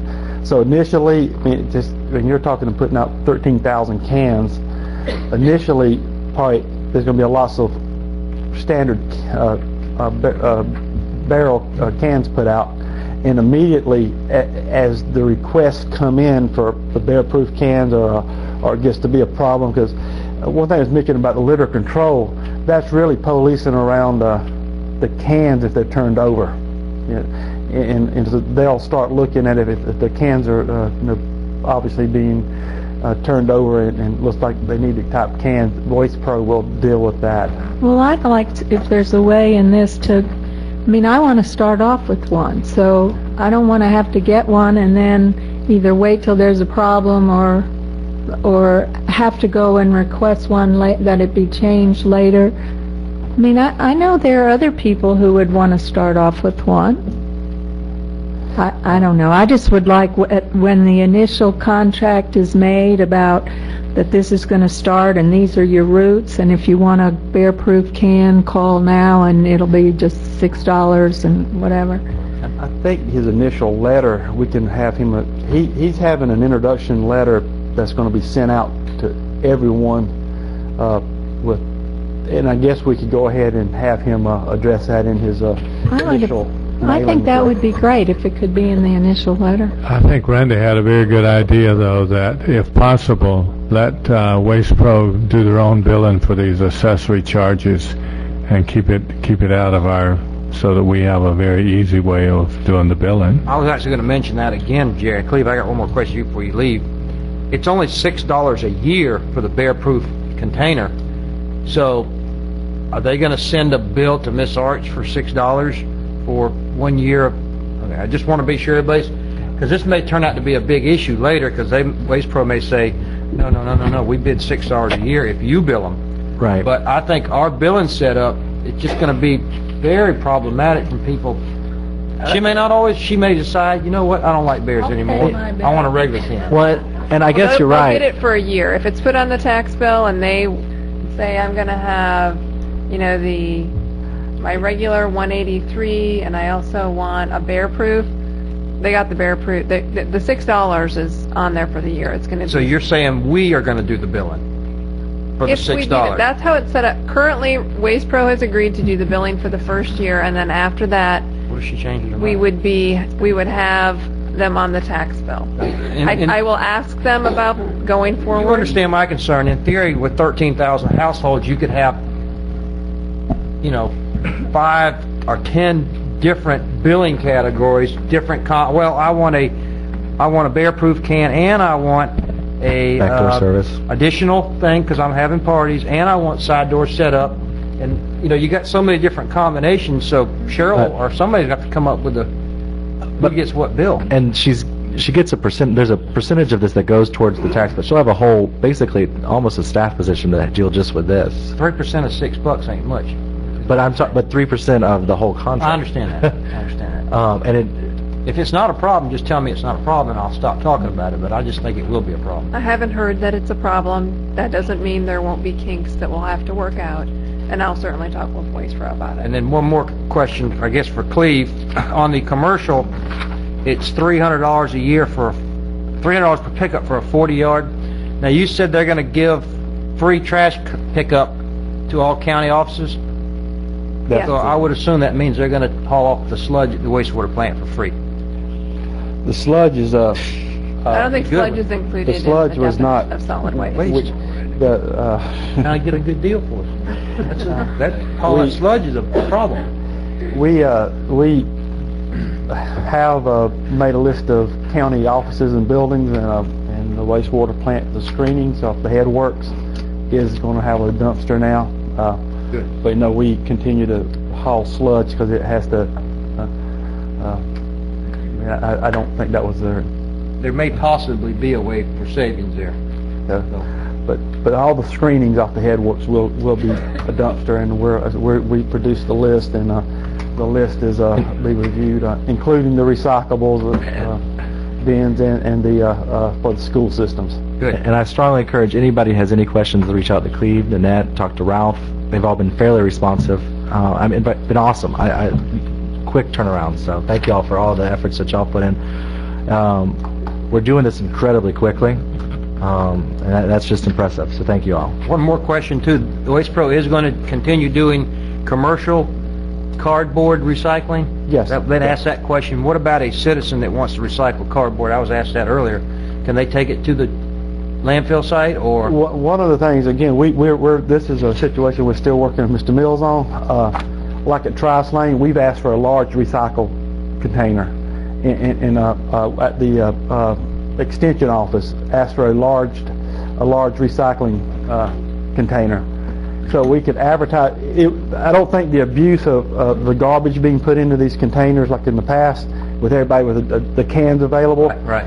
So we're going to, and this one, and we're going to ask probably one over here at the possibly the board office, but put them around so that larger, like at Christmas time, you got a large volume of cardboard. You can take it to a center, and I think Mr. Mills will go along with that because I noticed in Tallahassee he had some locations like that. Just a big multi-bin. Just a big multi-bin, and probably definitely Trice Lane and probably the Ag Center. Fantasy. Yeah. I think we're good. Any more discussion? Okay, let's move on. Number 13. Thanks, Cleve. We don't need a I'm still motion. here. Just discussion. Your gentleman was offered a job, Commissioner Moore, today. Thank you. He's driving one of the smaller pup trucks. A junior truck. Junior was offered a job driving a junior truck. I appreciate that. Okay. Junior will be a great employee. Now he's got benefits. He's got benefits. That's a Yeah. good thing. His life's going to be so much better. Yeah. You might want to I'm just staying. stay in for 13. It's for invitation to bid fencing for the upper bridge boat ramp. Basically, staff is asking permission to issue an ITB to provide a fence. If you want to explain how it's going to go, Cleve. We, along with the Traffic Safety Committee and concerns of lots of citizens over, this has come up several times before, about the vandalism on Upper Bridge. Currently, the first two sections of rails on the eastern end of the Upper Bridge are gone. We've replaced them with rails. They didn't last very long. It's reached a point where the vandals are creating a situation where we need to just stop all traffic on that bridge and sidewalk. And this ITB will be to put a 6-foot high fence on the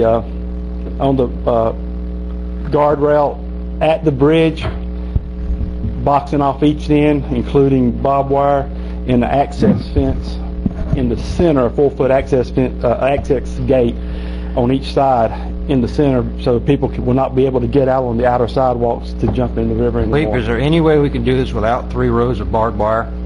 Now, I know the one in Sop Choppy, where she was around, we put that one in, is just what we're trying to do is stop kids from jumping off the bridge, basically, is what it boils down to. No, not kids. Whatever, drunks, kids, whatever. Yeah. Are we proposing? Hold on a second. Are we proposing to put the fence on the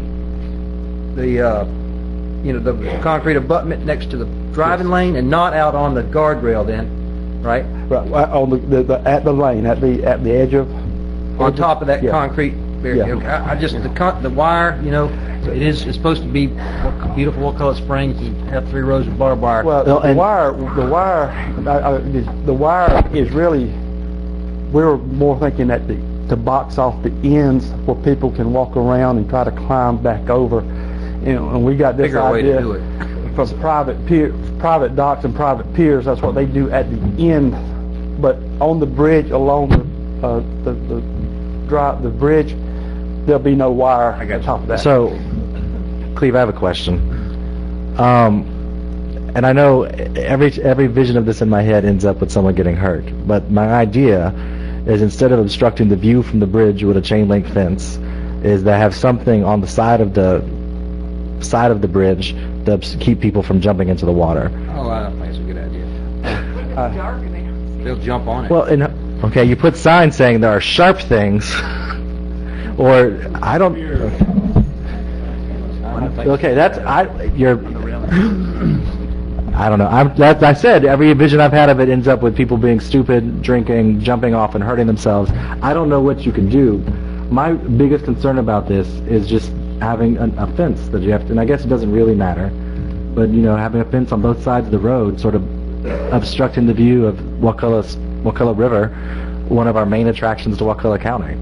When you go down to Sop Choppy, where we put that fence up, was to keep people were literally stopping there and throwing their household garbage and bagfuls into the river, and that's why we put it there. When I pass there now, I don't even notice that fence, and it serves its purpose. You can still see the river. I'll go check it out. I haven't been. Guys, we have got to, we're not fencing off the landing. I want to make sure that the public understands that's clear first. We're not fencing off the landing. This is fencing off people jumping off the bridge and fishing off the bridge, which both are illegal by ordinance. The landing's still going to be open at least until people keep abusing that too. You need to understand that all of us got an email from the person who lives right there. It's becoming a regular occurrence that people are swimming, jumping off the river drunk, and the current is carrying them down the river, and they're grabbing the first landing they get to, dock, and they climb up on that and wander through these people's property aimlessly because they don't know where they're at, and then they climb over their fence. We can do nothing, but sooner or later somebody's going to hold us accountable because we've done nothing. I agree, Mr. Stewart. I agree with Mr. Brock. Could we not do something on a horizontal, just where you've got the bridge, just drop it down on the bridge about 4 feet and go horizontal 6 feet, so that they can, and we don't put spikes or wire or anything like that, just sort of move it out where they can't make the jump. The problem is you're going to have a daredevil every time who's going to try to. I know, I've been there and I've done that in my younger days where I would try to jump over that. I guarantee I'd do it. You did that, huh? Well, I'm not proud of it, but that was back in my younger days now. I would ask if there's any way to put the fence cleave on the far side. You know what I'm saying? Is there any way to put it on, not on the abutment, like if this is the highway, but there's a walkway, is there any way to put it basically in lieu of the handrails that they keep tearing down? I mean, I know you can anchor the posts into the concrete, and if you had a 6-foot fence or whatever, you could still walk down the walkway. Then you wouldn't need the return like we're talking about, because people wouldn't be able to get out. Even if they were on the walkway, they still couldn't jump in the river. That's my point. We can, it was, the cheaper way of doing this was using a shorter section of, a shorter fence by using the top of the concrete pillars, guardrails. So is it a 6-foot fence, or is it overall height of 6 feet? No, it's 6 foot, but it's going to be mounted on top of the. I think that a 6-foot tall fence. If I was standing in front of a 6-foot tall fence, I'm not going to try to jump over it and jump. You know what I'm saying? I just think 6 feet overall will be sufficient to get the job done. I never see people.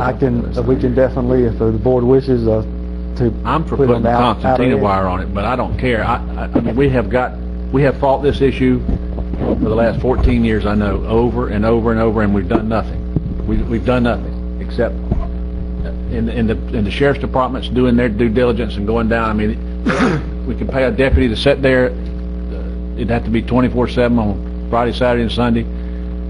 You can write tickets all day, and there's a lot of FSU students. I'm not going to pick on FSU students, but that seems to be that's the hangout. Let's go down to the Upper River Bridge in Wakulla, and it's a lot of folks who they're just abusing it. And I think the community traffic safety team has told us what they think over and over, that we need to take some action. If we do nothing, that's fine. I'm not going to be happy with it.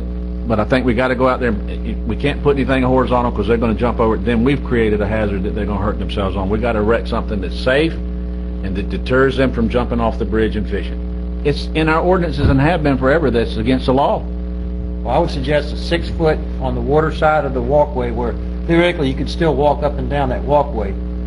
I'm fine with that. But that's fine. I think 6 feet's tall enough to keep somebody from jumping off. That's what's down in South China. As long as it's got a good strong rail across the top, because I guarantee you. I know somebody's going to climb over. Yeah, I know. And if you don't put a piece of razor wire or something on top, now maybe there's some legal precedence that you can't do that. I know you can't.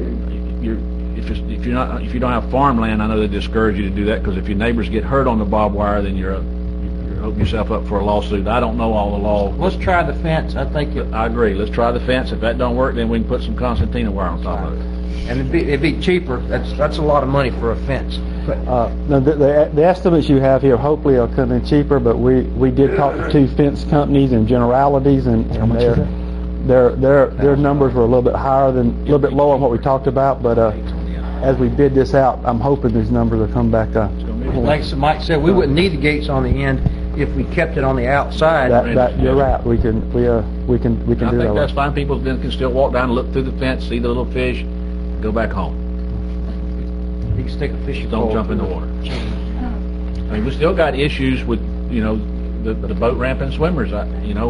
But that's another day. Yeah, we need it at some point. Right now, we're not worrying about that. We're worrying about just the bridge. I want to make sure everybody understands that. Help 80-90% of it. Tim had a good thought on what to do at the top of the fence in lieu of barbed wire.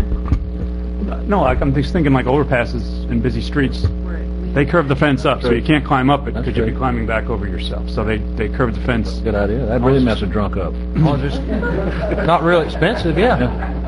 I can see that. If it's not double the I've cost. just seen it over like Atlanta overpasses. Keeps people from throwing things at cars and stuff like that, so they curve it up so you can't climb. Maybe it. Earlier days. Alternate in there for that. Earlier days. We can. I know what you're talking about. Yeah, that'll work. All right, let's let these citizens speak. You need a motion? Yeah, that'll help. Move to approve to advertise the ITB for fencing of Upper Bridge. With the changes we talked about? With the changes as discussed.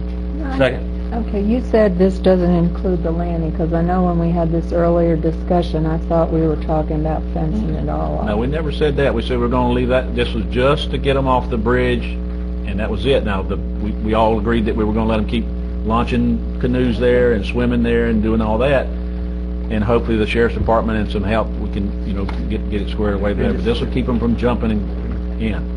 And we all agree we still want to, at some point, do what we can to get that piece of property to make it bigger and parking. I want to. I had the grant and got blown out of the water, but anyway, that's not neither here nor there. Robin Hawkins. We have a motion and a second to approve. Come on, Robin, and talk to us.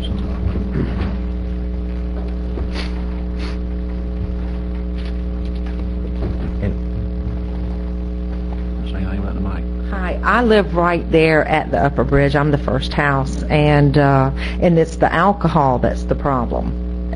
Just this morning, we picked up maybe 3 of those huge beer cans after we had picked up last night, and multiple tequila bottles. And so, I mean, in every afternoon about 6 o'clock, they start fighting down there, and it's actually scary. And so if there's some way that they could just have a policeman come down there every day at 6 o'clock to break it up. But this weekend, there were 25 boats parked up there at the upper bridge. I don't know, maybe 12, 13, 14 children just continuously jumping off without nonstop. And sometimes kayakers don't realize that children are going to jump off that bridge, and so they get there and nobody's jumping off the bridge, and by the time they go to leave, not knowing that there's a child up there on the bridge because they're under the bridge, the children almost hit the kayaks. And so it's very dangerous. And of course, I have saved multiple people myself just from being out there on my dock. They can't swim. They jump off the bridge. They get caught in the current, and the guy that drowned last year. Yes, that's exactly what happened with him. I was out there when that happened. I mean, when the man drowned. That's what we're trying to cure with this, is that issue. Now, there's still going to be issues with people still swimming and getting out there, but maybe fewer. I'm hoping. If this don't work, we're going to go to the next level, which is tear the bridge down. Something. But yeah, thank you for close it all off. Thanks for doing what you're doing. And I don't want to do that, but anyway, Jackie Youngstrand.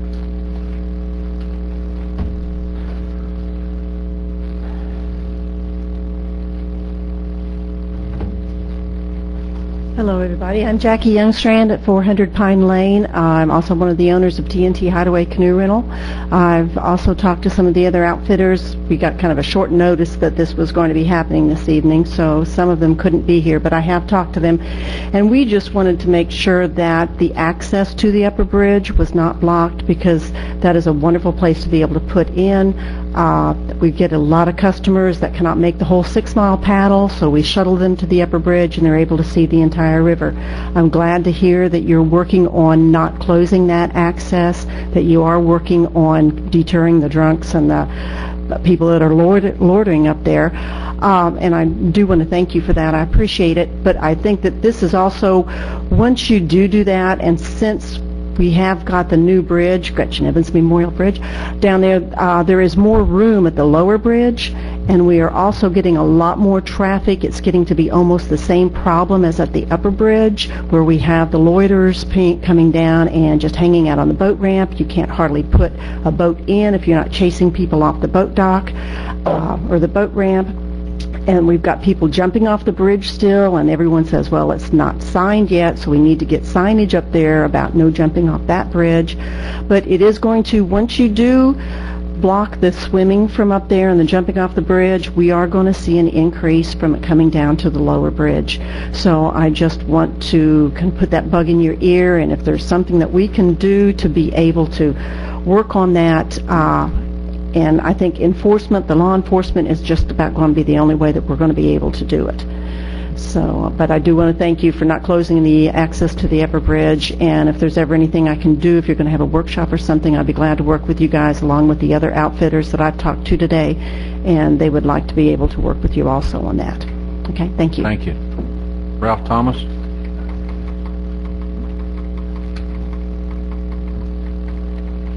Good evening. Ralph Thomas, 637 Hunters Trace. Definitely relieved that you're not planning on closing the access. That's the main reason I was here tonight. As far as the fence goes, I did see on eBay some good, cheap, recycled sections of the Berlin Wall. Maybe we can get a few of those and put them all the way down there and block people out, save a few dollars. There's a lot of folks that have spent a lot of effort promoting tourism, economic development in this county, and I think this is going to be a big black eye on one of the most beautiful rivers in the state of Florida. I like to see us focus on the problem instead of throw the baby out with the bathwater. This solution tends to punish everybody, and that's not, we got a few people that are spoiling the barrel for the rest of us, and I think that if we got a drinking problem, let's deal with the drinking problem. If we got a litter problem, let's deal with the litter problem. Let's not make our county ugly just because we have a few people that don't want to follow the rules. Lighthearted attempt here, we all know that Wakulla is an Indian name that means mysterious waters, surrounded by mysterious chain link fences. We don't want that. It's not the label that we want here. Visit Wakulla, the natural place to be in Florida. Just look through that fence and you'll wish you could be there. Wakulla Tourist Development Council, a great place to play as long as you stay inside your fence. Big Bend Scenic Byway, explore undiscovered North Florida. Oops, never mind. Someone else already discovered this place and put up a fence to keep you out. Welcome to Wakulla, home of the world's most beautiful chain link fences. Not what we need. Thank you. Okay. I have a motion and a second. Off. Yes, ma'am. I'm sorry. I just,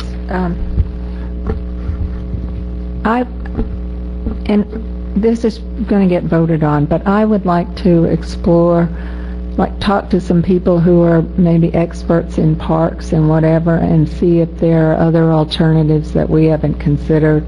And I would welcome that. This is just going out for bid. We still have to accept it later. So if you come up with an alternative in the short term, or in the meanwhile, I'd love to hear it.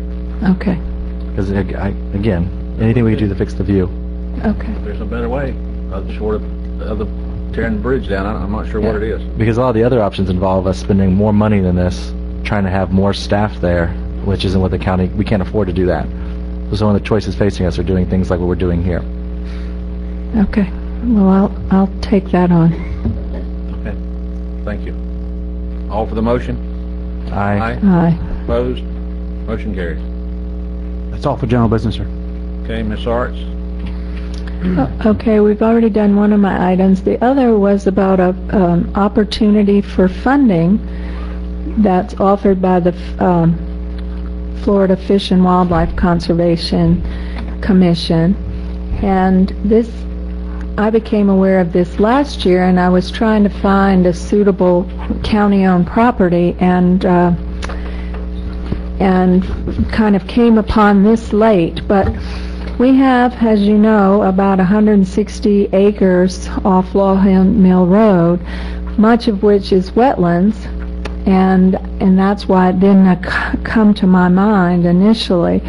But there are about 68 acres of uplands there, and we've owned that property for a while, and as far as I know, it's never been burned. And I've been told by experts that it is ripe for a catastrophic wildfire. I said that? Yes.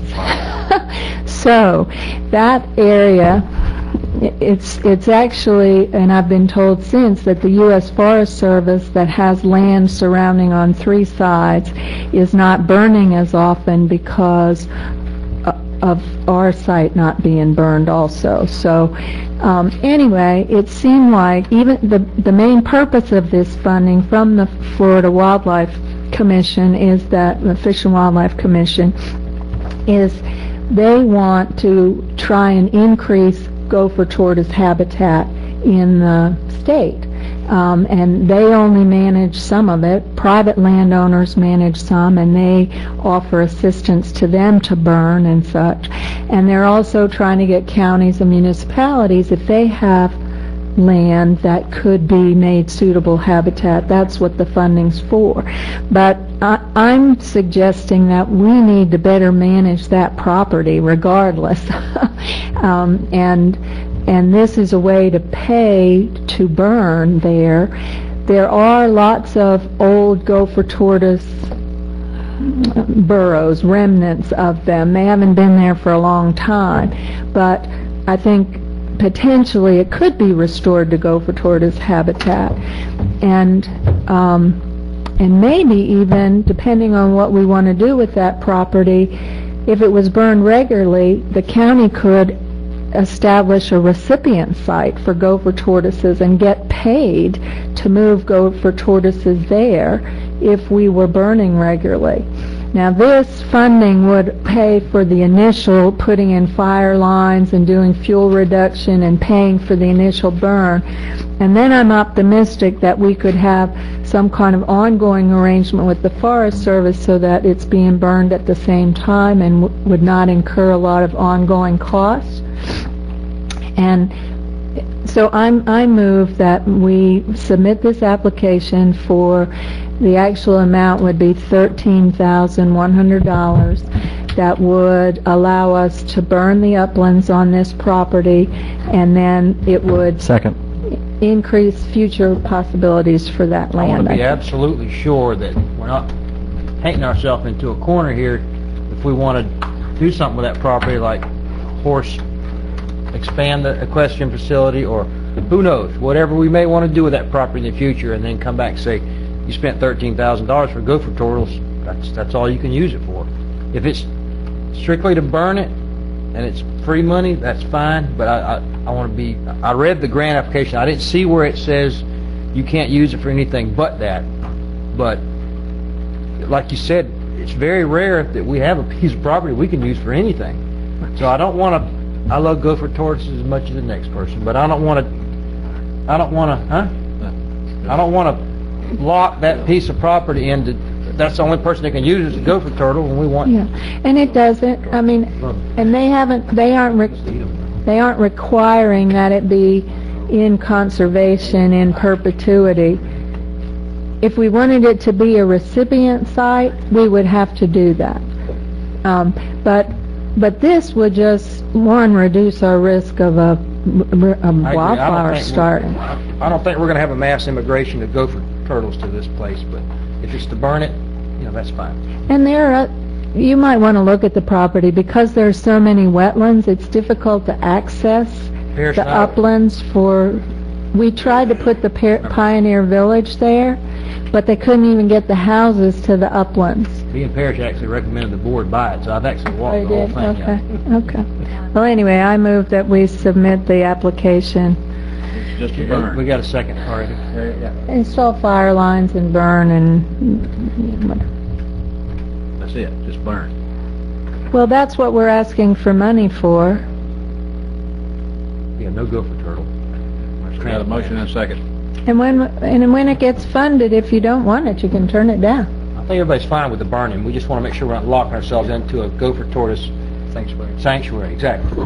You don't really have to. I've got a meeting tomorrow, and I'm going to set up a gopher turtle sanctuary. Good. Good. I said you was a cowboy. You could be a gopher turtle cowboy. That's right. Wait, never mind. That's great. That's true. Wrangling. Chuck, come on, yes, and tell us what you think. That's the truth. Wrangling. I think about a lot of things, but let's see. On this one, let me rephrase that about this. You got a nice little piece of property in the middle of the national forest. It hasn't been burned forever. It's a problem for adjoining landholders for managing their property, and it's also at risk. It's a great idea to burn it.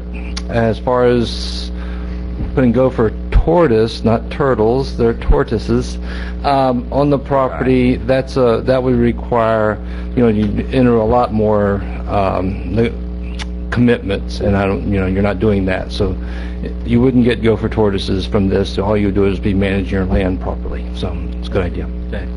Bob, I'm going to let you speak, but these things are supposed to be turned in prior to the item. You gotta know what the item's about. No. Don't put much on there. No. That's just the way that is. Prior to the item. All right.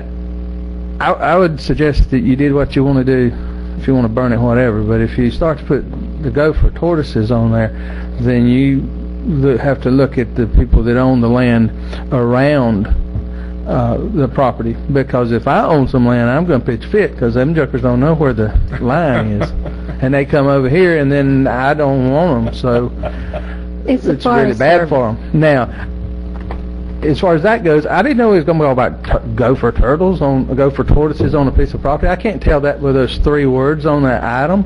And when that come up, I have something to say. That's just simple as that. Thank you. I'm sorry if I didn't title it informatively enough. It was on the website for a number of days, but I'll try to do better with my titles. Okay. County Attorney, well, we need to vote on that. I'm sorry. All for that motion? Aye. Opposed? Motion carries. County Attorney, any item? No. County Administrator? Yes, Mr.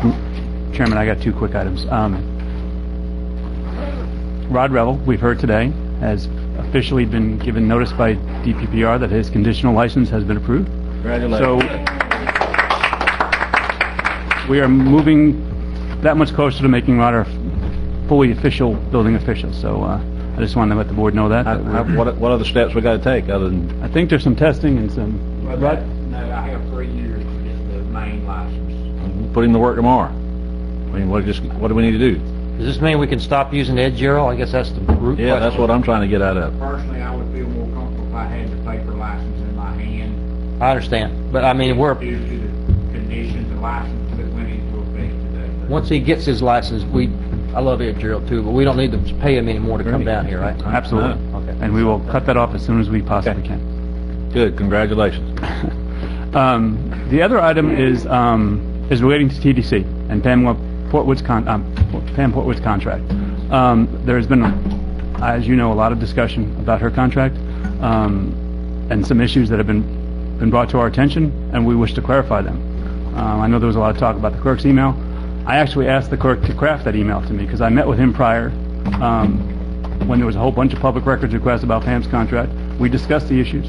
I asked him to send me that email specifically because I want to make sure that we clarify any issues that are with her contract, that we bring them forth for you to approve. Because, I mean, if there's issues, we want to address them. We don't want to put them under the rug. We believe in getting in front of them and just resolving any issues that are out there. So, and you're right, there are some things that need to be clarified, and we want to do that. So we're going to bring back an amended contract on the September 6th meeting. We have since met with Pam. Me and the county attorney have met with her. We're just going to bring back an amended contract for you guys to review and approve, and then move forward and hopefully resolve the issue of Pam's contract. So I just want to get your okay to bring that back on the 6th. And, Tim, you know move the forward. issues you and I had talked about today about them. Yes. Okay. Yes, and they all will be addressed. Yep. So anyway, that's all I got. I just wanted to give you those 2 bits of information. Okay. Commissioners, any items? Quick item, I just talked to Cleve earlier. If there's, we have the speed humps on Pixie Circle. I asked Cleve if there's any, he's going to look at see if we can do it in-house. We don't have the money to pay a contractor to do it, but I know with a load of hot mix asphalt and a grader and a vibratory roller, which we have, we should be able to do it in-house. Okay.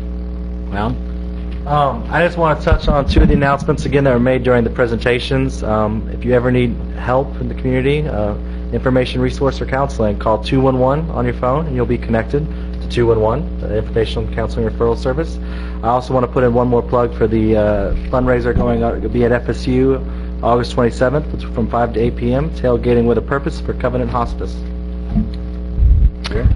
Basically, Tim, I'd like to ask you on the fire chief to not hire a fire chief until Mr. Edwards comes into office. Let that be a decision that he makes. I desperately don't want you to hire a fire chief until Mr. Edwards comes in. It's only 6 weeks, so. Okay. Well, we can take it as slow as and quickly as you'd like. I mean, applications closed the 19th. We've got a handful of applications. And I think I've gotten the impression already. You're going to include David to be involved in the process, and that's all that I think the main goal of that is. Yeah, I mean, I think I've been including David in most decisions that have been made here recently. So I don't see that being any different with the fire chief. So, but if it's the board's direction to hold off until October 1st, then we can certainly do that. I think Jerry's just saying to include Mr. Edwards in the process. And my preference is to hire from within. I don't see a lot of reason to go outside. I could be wrong, but somehow I just don't see that we have to go outside to find a fire chief. Well, you asked Kurt Hindle that when he was here last time, and he explained to you why he thought that the people in-house were still kind of young in their professional careers, and so he didn't agree with you, and I respect the fire. I respect his disagreement, and I respectfully disagree with him. Okay, well, we'll fight that out. Cool. We'll fight that out when we get there. Lynn, anything? No. Okay, I had one item, back to fire. I just want us to get this fire station rehab going, and I know I've been talking to Alan. He's keeping me up to speed on it, and I know, Randy, you've been involved in it, but this is getting old, and we need to get those people a place to stay. Do you want to just tell everybody what and I met with Cliff and Alan out there. I'll handle it, Alan. And turns out there's not really a footer underneath the existing block. What we got is junk. What we kind of, no. I mean, it's there, it's standing. What we kind of decided to do was do the lesser option that we had discussed before, not raise the roof, not redo the roof, but simply put a new roof on it, fix up the inside, and we're not going to make it any bigger, right? It's just we're just going to refurbish it basically, and it'll serve many, many, many more years. I just don't want to put good money to bad. No, I All I'm understand. saying. But the walls aren't cracked. It's there. I do, Mr. Merritt, want to add to that on yesterday, Monday, I met with I guess the volunteer chief and Mr. LaMarche and Mr. Hindle, and they had some things that they wanted to bring back to the board before we move forward with that, but we'll probably be bringing everything back at one time. What about the size of was that an issue, the size of the building itself? Well, I think that they were more concerned with the issue of housing the operations that might need to be housed there as a main fire station in Crawfordville. So anyway, without them here, I did want to add that I think they have some things that they want to add. But I'll make you call me if they want to talk. I think that they planned on speaking with each of you individually. But we need to get it back to the table and let's move on, because those people have been in temporary quarters. We need to get that training grounds back to what it's supposed to be and get them back in their house. So agreed. We can move on that.